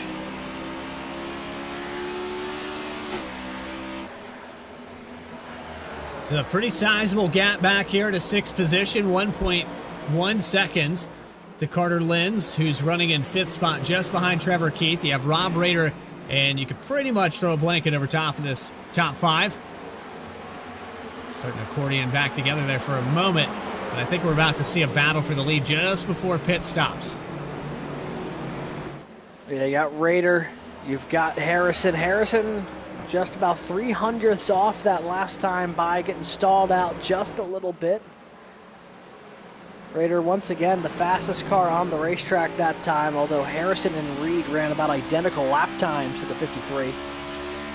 The gap 2/10 between Raider and Harrison right now through 3 and 4 once again. They're starting to open up that gap a little bit back to Call, Keith, and Lynn's as well. Now that things have single filed out. Reed to the outside of Jeremy Burns for the 6th position. He's going to be able to take that spot potentially in the 1 and 2, but Burns drove it in real deep to the dogleg. Still not enough, though. I think Reed's going to get it anyway. And here we go. Pit stops underway. Justice Murphy and Nick Alves down pit road. That is going to be kicking off this pit cycle. And now the clock has begun ticking for everyone else still on the racetrack here.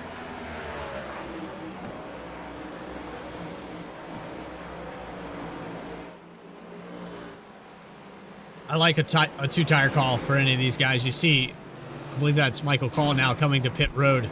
He's going to enter. I really like a two-tire call. Yeah.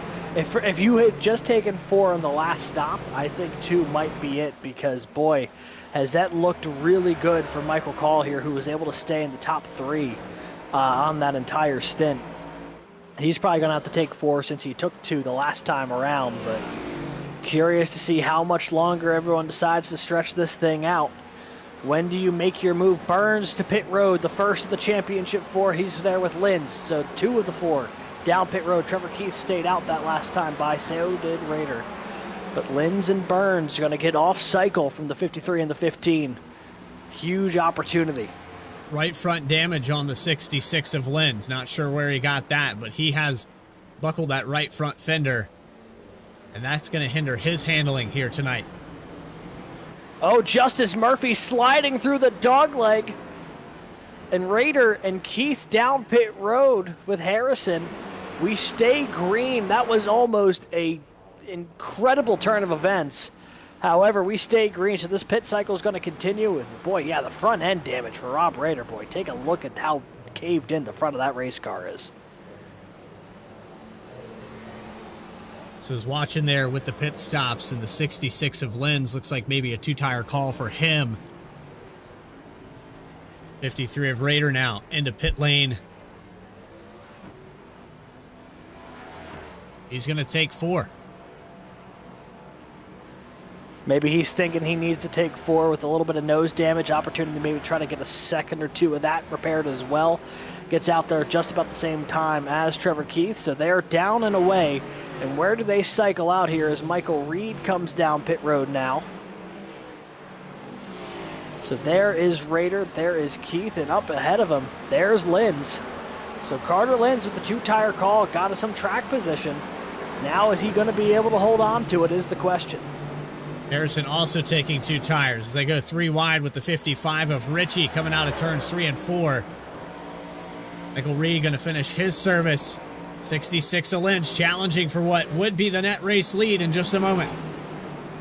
Yeah, he's trying to fight it away from Harrison here. And every lap they run side by side is going to let Rader and Keith get just a little bit closer. It's critical here for Linz to try to clear Harrison. And it's about as quick as he can. Easier said than done as they go back into the dogleg. There's Reed coming off of pit road. He's going to fall back a few spots. Harrison going to work the outside. Harrison going to take that top spot provisionally once everyone cycles on through. And that opens the door now for the 53 Raider to get to the back bumper of Linz. It's only about 2 car lengths in closing. That 66 does not seem to be getting away anytime soon here, because they're hitting a bunch of traffic. So 6 cars on the racetrack here that are yet to pit. Actually had Justin Ritchie just now hit his pit stallers. Grant Thorpe coming down as well. Dakota Floyd, so it's Caleb Gilbert with the lead now as they just unlapped themselves around that 54. Yeah, I'm looking here. Raider to the inside of Linz now. That's a provisional battle for that championship spot as they go into one. Raider looks like he's going to take it away here from Linz. So he's got that spot. Trevor Keith lurking in the background as well. This is not what you wanted to see if you're Carter Linz. He got the track position on the 2-tire call and has just gone the wrong way since. Jeremy Burns falls back to 11th through all of this cycle. Here's a look at the 9 car. It's about, I'd say, 6 seconds back from this group that's racing for what will be the lead. Dylan Picklesheimer coming down to pit. This should cycle out the rest of the cars that needed 4 fresh ones. Tyler Harrison to the top spot in the final race of the final race of the season, championship night. And it's not one of our final 4 that's leading this thing. It's Tyler Harrison, who, if you remember back the last week, ultimately got eliminated by 2 points. Or sorry, 4 points. Got eliminated by 4 points. You just think if he had a couple more spots, I know he would have probably run this race differently, but if he was a part of this championship 4 right now, he'd be sitting pretty with just over 30 laps to go. But still trying to end the season off on a strong note, looking for that win to cap off what has otherwise been a really strong year for the 45. Rob Rader in the catbird seat right now for the potential championship spot. Linz and Keith run 3rd and 4th, but they are starting to fall the wrong direction just a little bit. Actually really surprised that Trevor Keith hasn't made up more ground on these two. They both have front end damage and he's got a clean car. I think 4 tires for Raider maybe making the difference here. Yeah, it's starting to help him get away a little bit now. Trevor Keith maybe looking to the outside, crossing back under to the 66, trying to figure something out here. It's pretty pivotal for the 15 to make a move here on the 66 if he's on 4 tires, trying to keep pace with the 53. Linz in the 2-tire call seems to be going the wrong direction here, so you don't want to get held up too long here if you're Trevor Keith.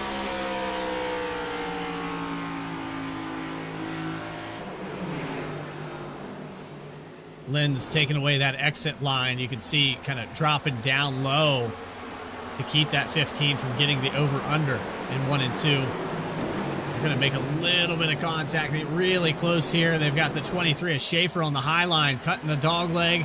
15 all the way down to the pit road exit. They're going to stay 3 wide.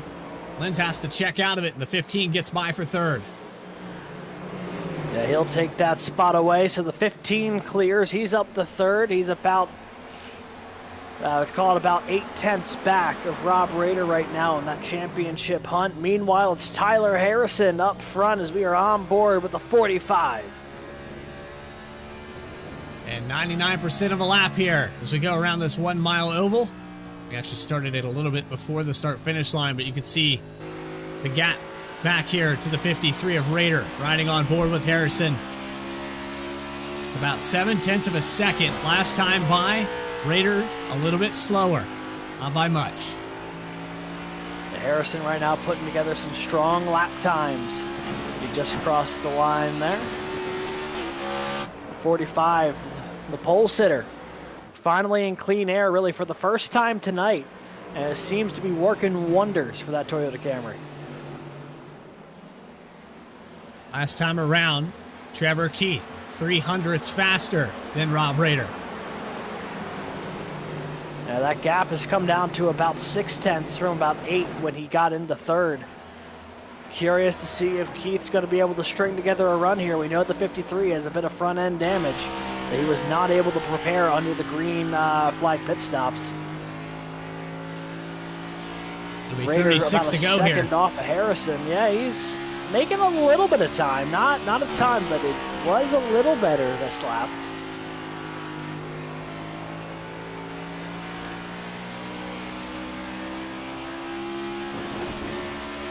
Go another 300ths faster. Yeah. Just a little bit at a time. That's all it takes. And he's got some time to work with. He's still got about 25 laps as of the next time by to reel him in. This should be probably the final stint of the race.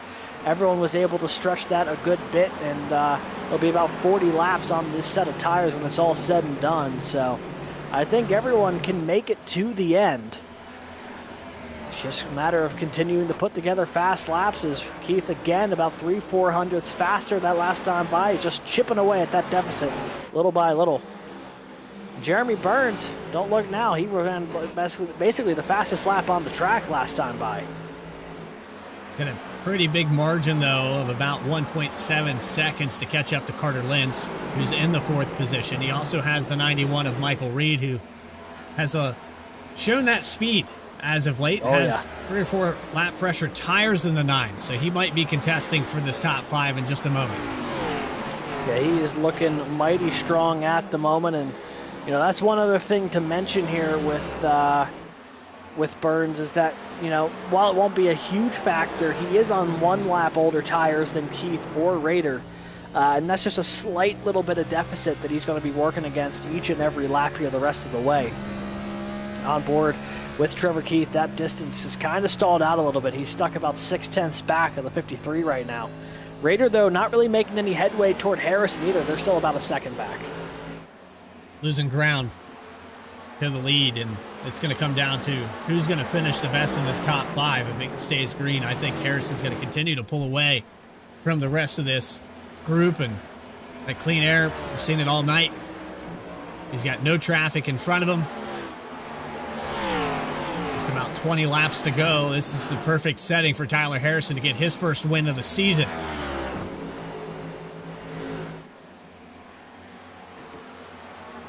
You see that gap continues to fluctuate just a little bit. The big thing I'm seeing is that both Rader and Keith are losing touch to Tyler Harrison up at the front of the field.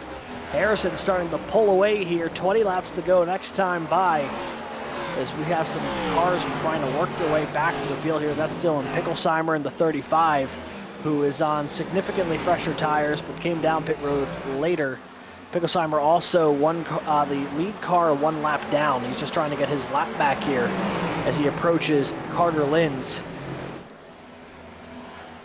Some right front damage on that machine of Lentz and left front damage on the 35 of Picklesheimer. You see Schaefer in the background. The 91 of Reed was able to get around Jeremy Burns up to the top 5 for the 91. Yeah, and Dakota Floyd just passed Jeremy Burns as well. The 9's championship aspirations are starting to go up in dust a little bit as the 91 and 57 both just got by. The 9 slips to 7th place on the racetrack. His championship competitors run 2nd, 3rd, and 4th right now with under 20 to go. But it's Tyler Harrison out front now, almost a 1.5 seconds clear of Rob Rader. That 45 is dialed in right now, and the gap between the 53 and the 15 starting to shrink a little bit, Bradley. Yeah, back down to half a second. Last time by, another 300ths. Trevor Keith chipping away at the spot again. They follow each other up into the wall. That's not what you want to see. Keith could have made up a ton of ground there if he didn't follow the 53 up there. Yeah, that gap sitting at about half a second right now. Call it, about 4.5 tenths on and off. Raider trying to hold on and, bring that wounded race car into a championship for the 5th time in 5 seasons. When that car was undamaged, was unquestionably the fastest car on the racetrack. Now that there's that front end damage to the 53, it's kind of neutralized it a little bit, and it seems to be running the equivalent lap times to the 15. If Trevor Keith is going to get up there and really make this a battle, though, he's got to find a way to chip off more than just a couple hundredths a lap here, because that timer is starting to tick a little bit faster. Yeah, and we're running out of laps for him to do it. 16 laps to go. You got to go now. This is where the championship comes down to, is these next 10 to 15 laps. You got to get to Rob Raider's back bumper. Yeah, I'm not sure if there's anything he can really do at this point other than hope the 53 makes a mistake, as Michael Reed is charging through this field on the fresher tires. He's just about to get past Pickles. Oh, Picklesheimer and him make contact down the back straightaway. Reed goes on by, and he's reeling in Carter Linz for the 4th position now. 1.6 seconds for Harrison. Reed dropping it all the way down to try to get clear of Picklesheimer. Dakota Floyd, the next one in line for this top 5. Looking deeper in this field, back around 10th position, there's Kevin Orlando Jr., Parker Johnston, 10th and 11th. It is very spread out through this field. Johnston almost tagged the wall there, coming out of 2. Trying to find a close battle on the racetrack. This is the closest one, 4th spot. Yeah, it's a good battle, too. Lynn's trying to hold on to any sense of championship aspirations here. He's probably going to have to bank on there being a late caution if he wants an opportunity at it. And right now, he is under pressure from Michael Reed, who currently sits in that 5th spot. Looking for more, though. He is on about, say, 3 or 4 lap fresher tires than Lynn's, and that's just enough to give him that little bit of an edge. That 91, after it repaired that damage from the stage 1 incident, has been lights out fast and has just been working his way through this field ever since. Has a slight advantage on tires by about 3 laps, but touching the wall there coming off of 2. Stays to the outside of Linz. Linz going to fall back to 5th. Dakota Floyd next in line. Still hasn't quite completed this pass. But the longer they run side by side, the more ground the 66 is going to lose to the 15. Yeah, he's just going the wrong way here, and Dakota Floyd starting to apply the pressure for that spot as well. A 3-car tango for 4th forming between Linz, Reed, and Floyd. Then all the while they are losing touch to Raider and Keith ahead of him. And now Trevor Keith just about at a second back of Rob Raider. Looks like that 53 still has that long run pace that made him so dangerous in the early half of the race. Yeah, he's pulled it back out to about 8-9 tenths of a second over Trevor Keith. Contact with the wall for the 91, still not able to get around the 66.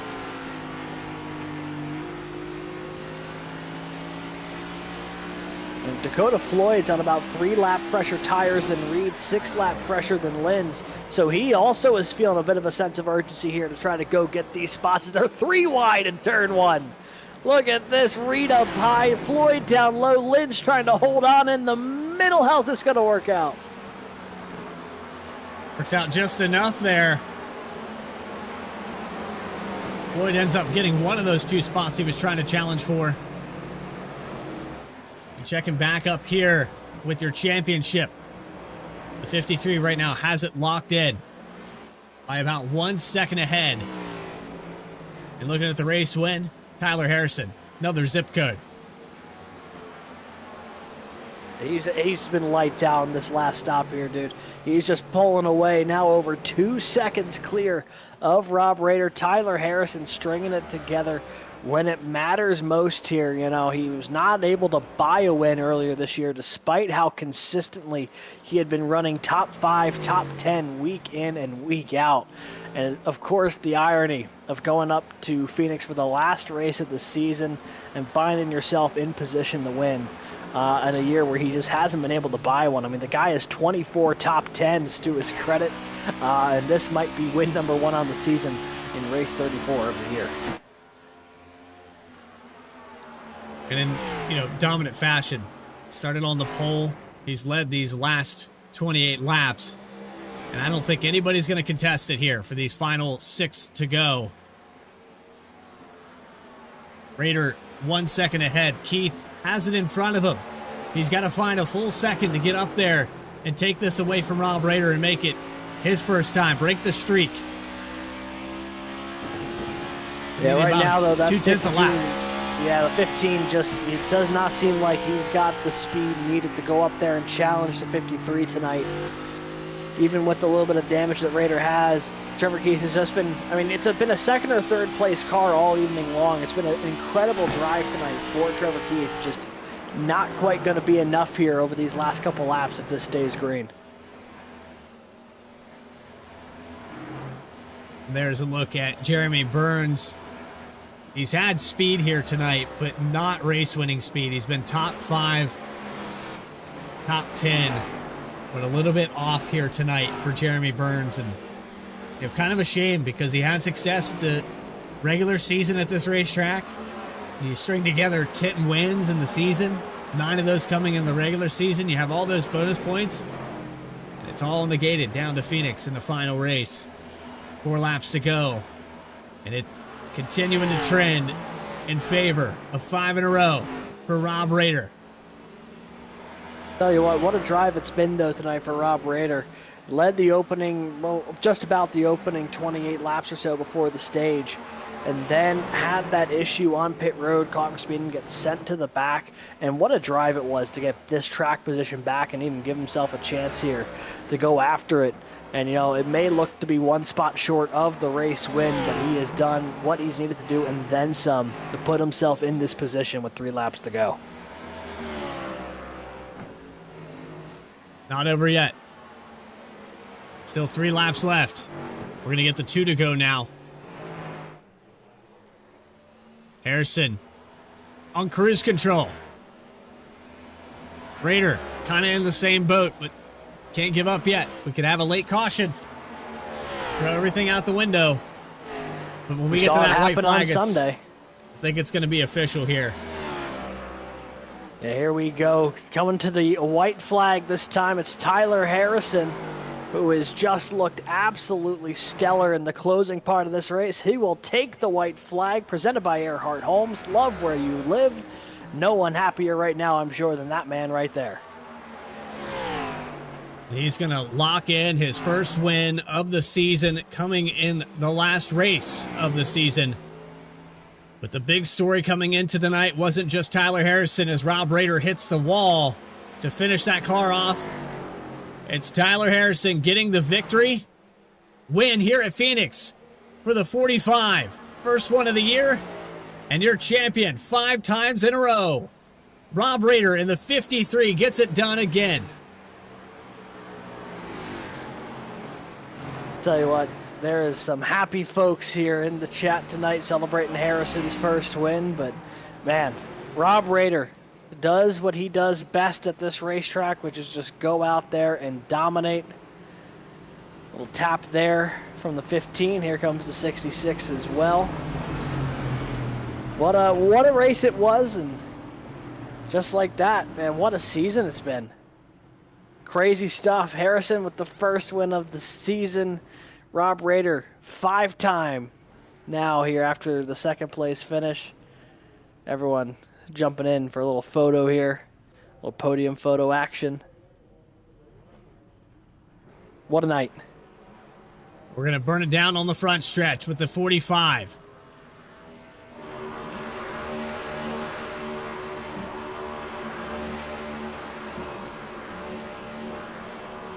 Everybody's doing burnouts here tonight to celebrate the season it's been, but I don't blame them. What a season it's been, man. This has been And start to finish, just an absolutely stellar, 7-8 months of racing. Couldn't ask for anything better.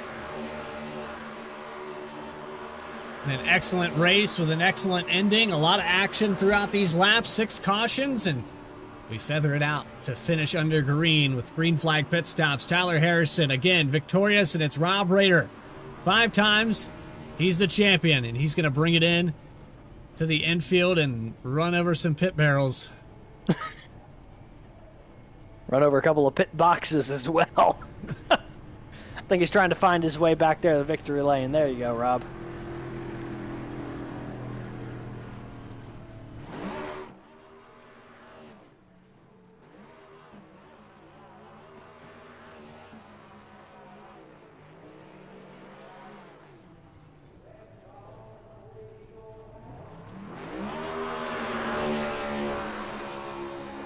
Or if Tyler Harrison's going to join him.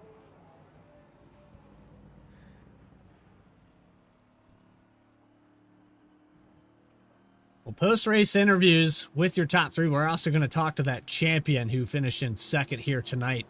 But the first driver we're going to bring into the broadcast booth is going to be the 45 of Tyler Harrison. As soon as we get wrapped up here with our post-race festivities, a lot to unpack in these final laps. Let's take it back here to the finish mark.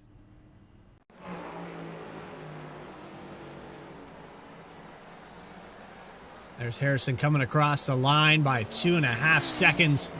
53 of Rader, 1.7 ahead. Trevor Keith and Michael Reed there were the top 5. Dakota Floyd, Carter Lenz, Jeremy Burns.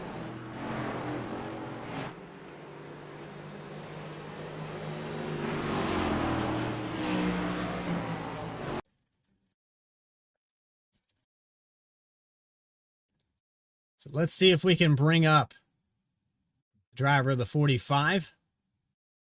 Guy's always moving around. And here he is. Tyler Harrison, it's Bradley Cooper, Alex Gagnon. Finally. Yes, sir. Finally.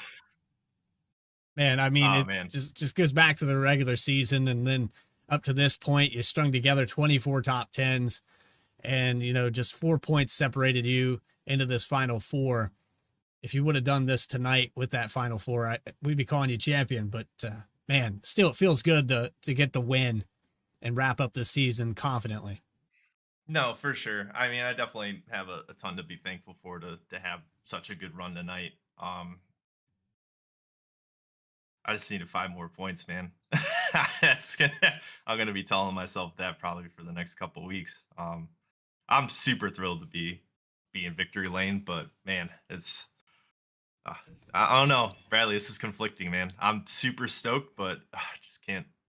You can think of the things that might have gone wrong, and it might have got me somewhere else tonight. But really happy to get a first place finish. Finally get the monkey off my back, and the recharge rally Camry definitely deserved to be here. Ryan and AJ have put on a ton to help out with funding a couple races in this league. So super happy to finally get the rally daddy camera some airtime here up in the front. So really stoked to have this kind of run here tonight. Yeah, and you go back to the beginning of this race where you had started on the pole, and very quickly that final 4 in the championship stormed by you and just kind of moved you out of the way. Do you think back to that part of the race where you said, okay, I'm going to be patient here. I know that, there's still 120 laps to go. Maybe I just dial this back and run my own race. Yeah, that was exactly the thought. Like, I just didn't want to either get wrecked or wreck myself trying to lead the first lap of the race. It's like if you ask Justice, it's a running joke. Every single time that I start on pole, I never lead the first lap of these things, which is almost comical. It's a pretty crazy stat. But that, to your point, you said it perfectly, right? It wasn't worth trying to fight for the first lap lead here when I had the rest of the race to go. I didn't have anything to lose other than, winning the race. And so, yeah, that call definitely helped me put me in a position, and that let me see what other strategies worked. Because what was it? A couple guys wound up taking 2 and just saw how well that actually worked, especially with clean air. And that just let me roll the dice at the end and take 2 on that last stop. And that's ultimately what got me up front and got me here too. Yeah, we go back to the 2-tire call. I think it was Dakota Floyd that started the trend, and then we saw Kevin Orlando and Michael Call run that as well. a lot of two-tire calls at the tail end of this race, but ultimately you're the one that comes out on top. You led the last lap, 29 or 30. I don't even know at this point, laps led. Yeah, 35. Great job. Anybody you want to shout out, though, while we have you one last time? Yeah. One last shout out here. Of course, shout out to my amazing girlfriend, Tia. Shout out to my good friend, tattoo artist Chad, who's watching as well, man. He's been super supportive of watching our races, too. So big shout out to him. And, of course, to the sponsors on the car with Reach Out Rally, finally getting them in victory lane, let alone a podium this year. So that's huge. Super stoked for that. Avon Studios, who was on the car for the last 3 races here, as well as Mr. Detail, Cars and Wings. And then, of course, a big shout out to everybody at Rolling Thunder Racing and Lightning Fast Motorsports. Everybody at LFM with TK Justice and everybody over at RTR. We put in a ton of work trying to go into this weekend to just get the best result for all of us here. And definitely showed a ton of speed here tonight. So really stoked to have that alliance and have that partnership with these guys and have such great teammates. If I didn't say it already, of course, all the league sponsors with Chapman Environmental, Enginuity, Erhardt Homes, Buttkicker, Coastal Financial, and then, of course, with you guys. This is going to be a fun season to look back on. Definitely excited to watch the replay of this and hopefully looking forward to having you guys on for next season. I can hear somebody in the background that wants attention right now, so we'll let you get to that and celebrate this victory. We appreciate you, Tyler, coming up here and talking to us, and we look forward to next February to try to carry this over. Hopefully. We'll see. Thanks, guys. Tyler Harris said victorious here, championship night at Phoenix. First win of the season. We'll see you in about, 5 months. It'll go by quick. We'll be there before we know it. Yep. And finally, we're going to bring, well, actually not finally, but finally for the championship, we're going to bring in our 5-time in a row now, Rob Rader. Boy, it was never a give me, though. Got that damage there about midway through the race, and you had to salvage the car. I mean, it looked like it lost a lot of what made this thing fast in that front end, and you still figured out a way to come out on top. Yeah, yeah, you're right, Bradley. Man, first of all, big shout out to the league this year. I know I say it every year, but the competition is stiffer every single year, and this year is no exception. I mean, awesome Final Four, 4 great drivers, 4 good people. I would have been happy with any 4 of us ending up with the championship tonight. I'm glad it's me, obviously, but 4 really great people, and big shout out to Tyler Harrison too. I think that's his first win in RR, and it's been a long time coming. He's had a lot of opportunities, so I'm really happy to see him finally get one. But yeah, big shout out to Chapman Environmental Services on the car, sponsoring the league, sponsoring the race tonight. I was just crazy fast, man. The car was crazy fast. Back to front challenge made that happen, and then I don't want to sit here and with the trophy and complain, but I don't know what Michael Call was really thinking and at that moment, racing the way he was. Decided to give him the bump to get him out of the way, get him back there where he belonged, and ended up with a little nose damage. Probably a bad decision. Long run for me. TK drove a hell of a race, had so much fun racing with him. Harrison ran a great race, had a lot of fun racing with him. And I'm really fortunate I came out ahead of TK there on that last pit stop, because with I had 24 seconds of optional damage after that, and I couldn't take it, obviously. So the clean air is really what kept me in front of TK there. The pace advantage kind of went away, and I think if he beat me off pit road, I probably would have not had a shot getting back by him. So just bad decision on my part to go out there and race the squirrels as hard as I did, I guess. But on a positive note, still pulled it off. Had great clean racing with all the Final Four guys tonight, and just really excited to pull this whole thing together after what's been a really rocky season. A Ryan Blaney 2 years ago type season, I guess you could say, if you look at average finish, but we'll take it. You go back, you said that, worst to first challenge that you had to try to pull off there with the speeding penalty on pit road, and then you go get the damage. You had a lot to overcome. There's just every accolade that you can have in this race. You had it, you led laps, you won the stage, but then things started to kind of deteriorate. And how do you focus mentally to stay in the zone and come out with still another championship? Well, I mean, the biggest thing is just knowing the pace advantage. I was excited about the short-term pace advantage early in the race, and then as we had that first long run, I thought I would kind of fade back to these guys, and somehow I still had long-term pace advantage too. And it was at that point I knew, okay, I got what I need in order to win this race, win this championship. Harrison ended up winning, and he was really fast all night too. So big shout out to him again. But yeah, it's just when you've been here before and you've done this before, you kind of know that things don't go perfect. So when I had that speeding penalty on pit road, I knew, okay, there's the ends of these seasons, and with our with leagues and iRacing, like you always know, instead of having 33 guys, we have 20 or 21 guys, right? So I know I have less cars to pass to get back to the front. I knew I had the pace advantage, and so at that point, it's just take your time, get back to the front. Everything will work itself out, and just remind yourself, we've been here before, we've done this before, everything's going to work out. And fortunately tonight it did through it all, but it was definitely an eventful race. I wish it would have been a little less eventful for me, but excited nonetheless, man. I'm pumped. Second place finish here to finish off the season, 42 laps led. You got that stage win as well. And now you can call yourself a champion. Had a little trouble finding victory lane down there, I saw. And I don't know whose pit box you ran into there trying to get to it, but I'm sure Chapman. I knew it was down here somewhere. It's been a year since I had to find it. So, we figured it out. We had a little nose damage to blame for it, but we had a little already, so it's okay. Well, Rob, anybody you want to shout out? I know you listed a lot of people already. Anybody else you got in mind? Yeah, I know I had a lot of friends and family watching tonight. I don't normally go and send stuff to friends and family and say, hey, you got to watch tonight. But I send a lot of stuff out tonight to people. So I'm sure I had some folks watching that normally don't watch week to week. Appreciate everybody watching tonight. Huge shout out to Chapman Environmental Services and all that they do to put the car on the track, also to keep the league up and running, and to get us broadcasted on V-Speed. And speaking of V-Speed, you guys do an amazing job. Really appreciate another long season with you guys. It's a real slog to sit here and do 33 races or whatever you do for us this season, something like that. And it takes a big commitment out of you guys, and I really appreciate that. And we have an awesome partnership. Hopefully we can continue that on into next season. But you guys are great. Alex, appreciate you too.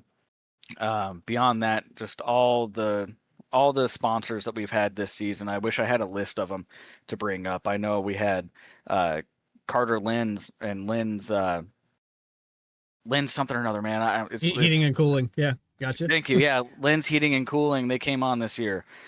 We had All About Bugs this year. We had Coastal Financial. We had Erhardt Homes. We have Buttkicker, which gives out the prize at the end of the season for the winner, which is me, which is great. I already have one, so I'll probably find a cool way to give that to somebody else in the league here.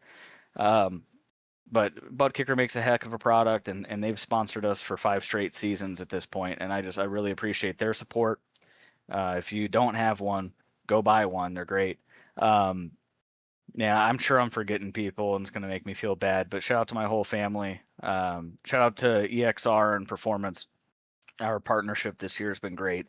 These guys are a lot of fun in the chat, and even when we're having bad days, we're still having some fun. So big shout out to Alex Forget and Nick Alves and Michael Bennett for everything that they've done this season. Big shout out to Jeremy Burns, kind of got Connor Zilliched in this whole deal. Went out there, won a ton of races, and came up short at the end. Kind of an unfortunate bit of this format because he absolutely deserved it. So big shout out to Jeremy Burns. Caleb Gilbert, he had a little bit of a up and down season himself, but he's had a lot going on. And Jacob Sirkovich kind of joining in late. Just whole team effort to come out here and have fun every week. And I'm glad we were able to pull it together and get a championship for the team. It means a lot. We appreciate you coming up here, the kind words. And again, shout out to all the sponsors and Rob Rader. Again, congratulations. 5 in a row now. gonna have to change the name of this. Call me 5 times, baby. We're here. Got to have to change We're going nowhere. Racing Revolution. I think the R and R stands for Rob Raider. Sometimes I might feel that way. I don't know. Appreciate you coming up here. We'll see you. Thank you guys a lot. Appreciate you guys. See you next time. So there you go, your champion, Rob Raider, and we'll take a quick break here while we round up the rest of your final race results, and we'll get a word with Trevor Keith to finish off our post-race interviews. You're watching the Chapman Cup Series. Back with more coverage post-race and post-season. It's the end of it with the champion. Back with more in just a moment.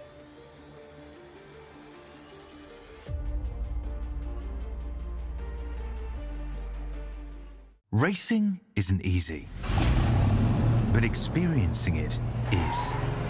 iRacing puts you in the driver's seat with the industry's leading sim racing game. Drive on laser scan replicas of the greatest racing circuits from around the world. Go head-to-head against other drivers chosen by skill-based matchmaking to ensure competitive racing at every level. Compete across all your favorite series. In officially licensed cars, engineered to deliver the most accurate driving experience possible.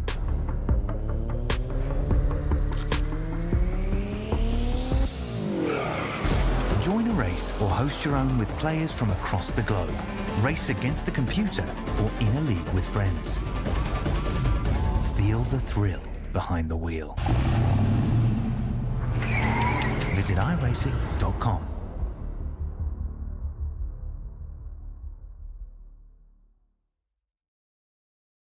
So Chapman's been around for 32, almost 33 years. It's a great company. We've built it from 10 people not all that long ago to 32 people today. We continue to grow. We're hiring people all the time. If there's one thing that I could do, like before my time is up at Chapman, it is making sure that we've built a company that will stand the test of time. And my goal as the current owner of the company, or one of the owners of the company, is to ensure that we can pass the ownership of the organization on to the next generation of people coming up the ranks today.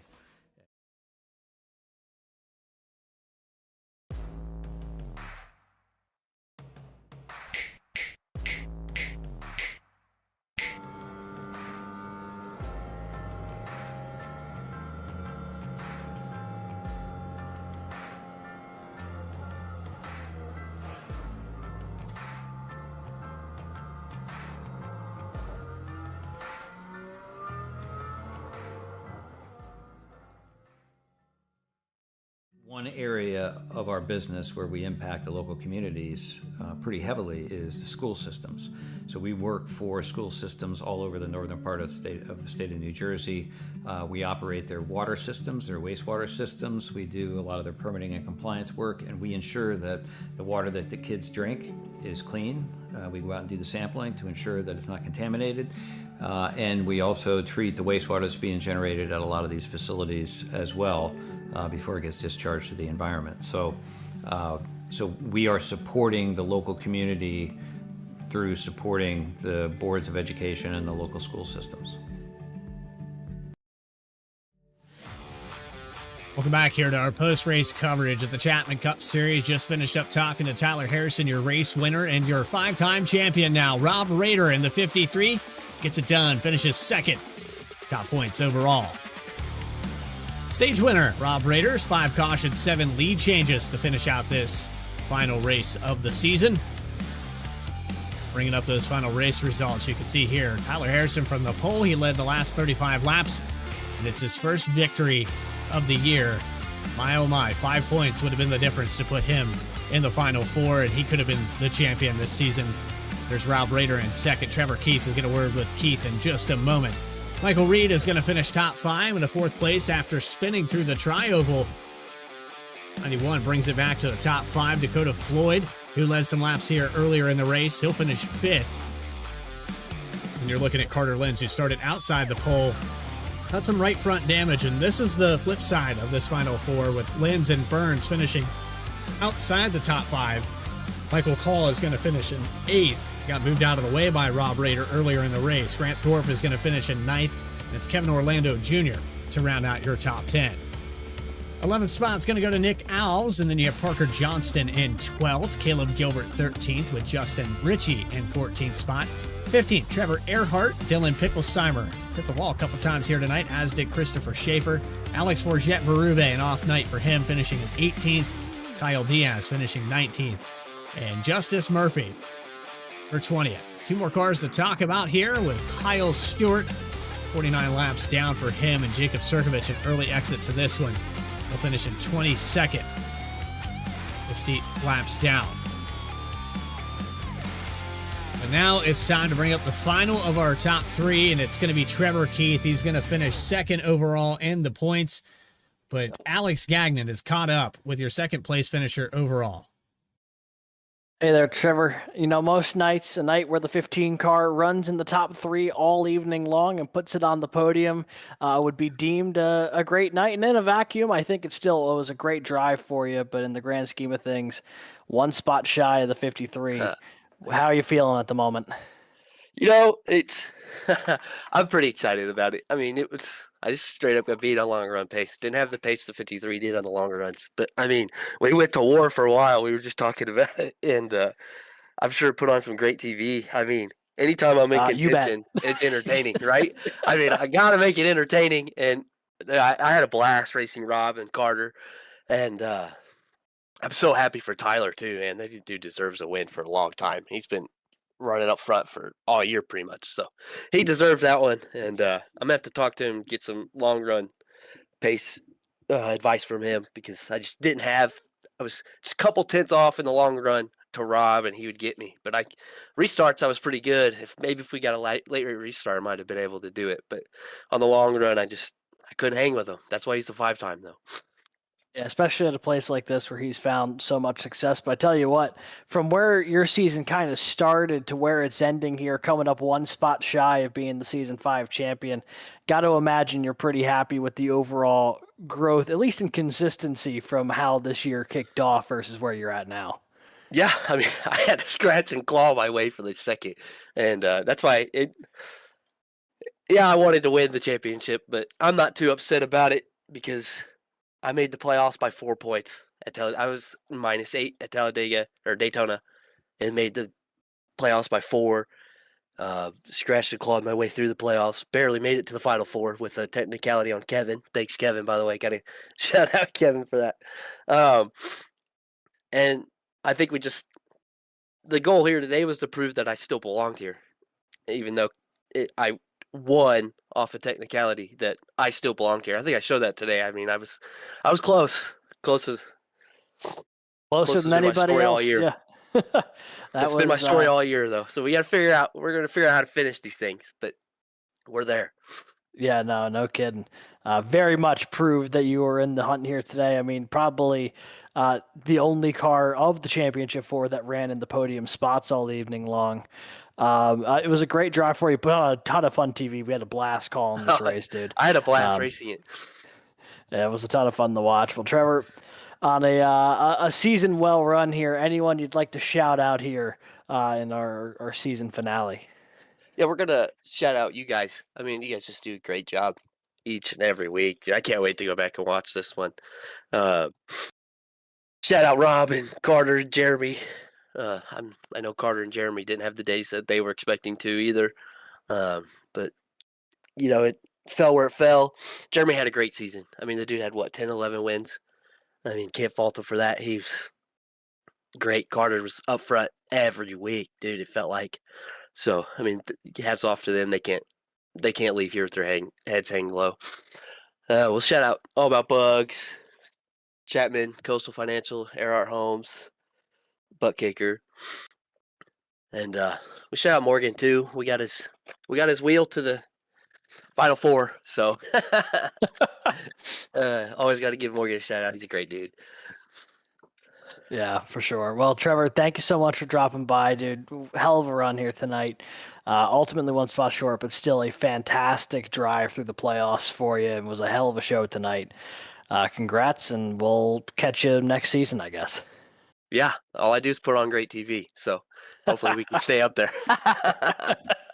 All right. That sounds cocky. I'm just messing around. No, it's fine. I wouldn't disagree with you. You've had some of the most, some of the more viral moments of this season, dare I say. Yeah. when we finally get around to it, and the plan in the off season is to come up with a V-Speed top 10 and a V-Speed not top 10. I'm not quite sure where to put your finish at Chicago Street Course at. I don't know which group of videos it should be in. Is it top 10? Both. I might win both, huh? No. Maybe I'll win finally. Who knows? No. Not sure where to put it. But yeah, we appreciate you, Trevor. Yeah, thank you guys. And that is your third place finisher here tonight, second in the championship, Trevor Keith, who will come up one spot shy of that first ever title. Well, that's how we do it here at Chapman Environmental Services and Racing Revolution for everybody that helped put this together with the Chapman Environmental Services Cup Series, Coastal Financial, All About Bugs, Erhardt Homes. Now I'm drawing blanks. We had the Museum of American Armor on board, Recharge Rally, All About Bugs. I could continue on and on. Buttkicker's in there as well. So many names, so many people that helped make this possible. Shout out to everybody that joined us for all 8 months of racing. If you did enjoy this action, good chance we're going to be back in February. So go ahead and hit that subscribe button. You'll never miss a single race. We'll have all the way continuous if that works out, and I have a feeling it will. Congratulations to Rob Rader on his 5th championship.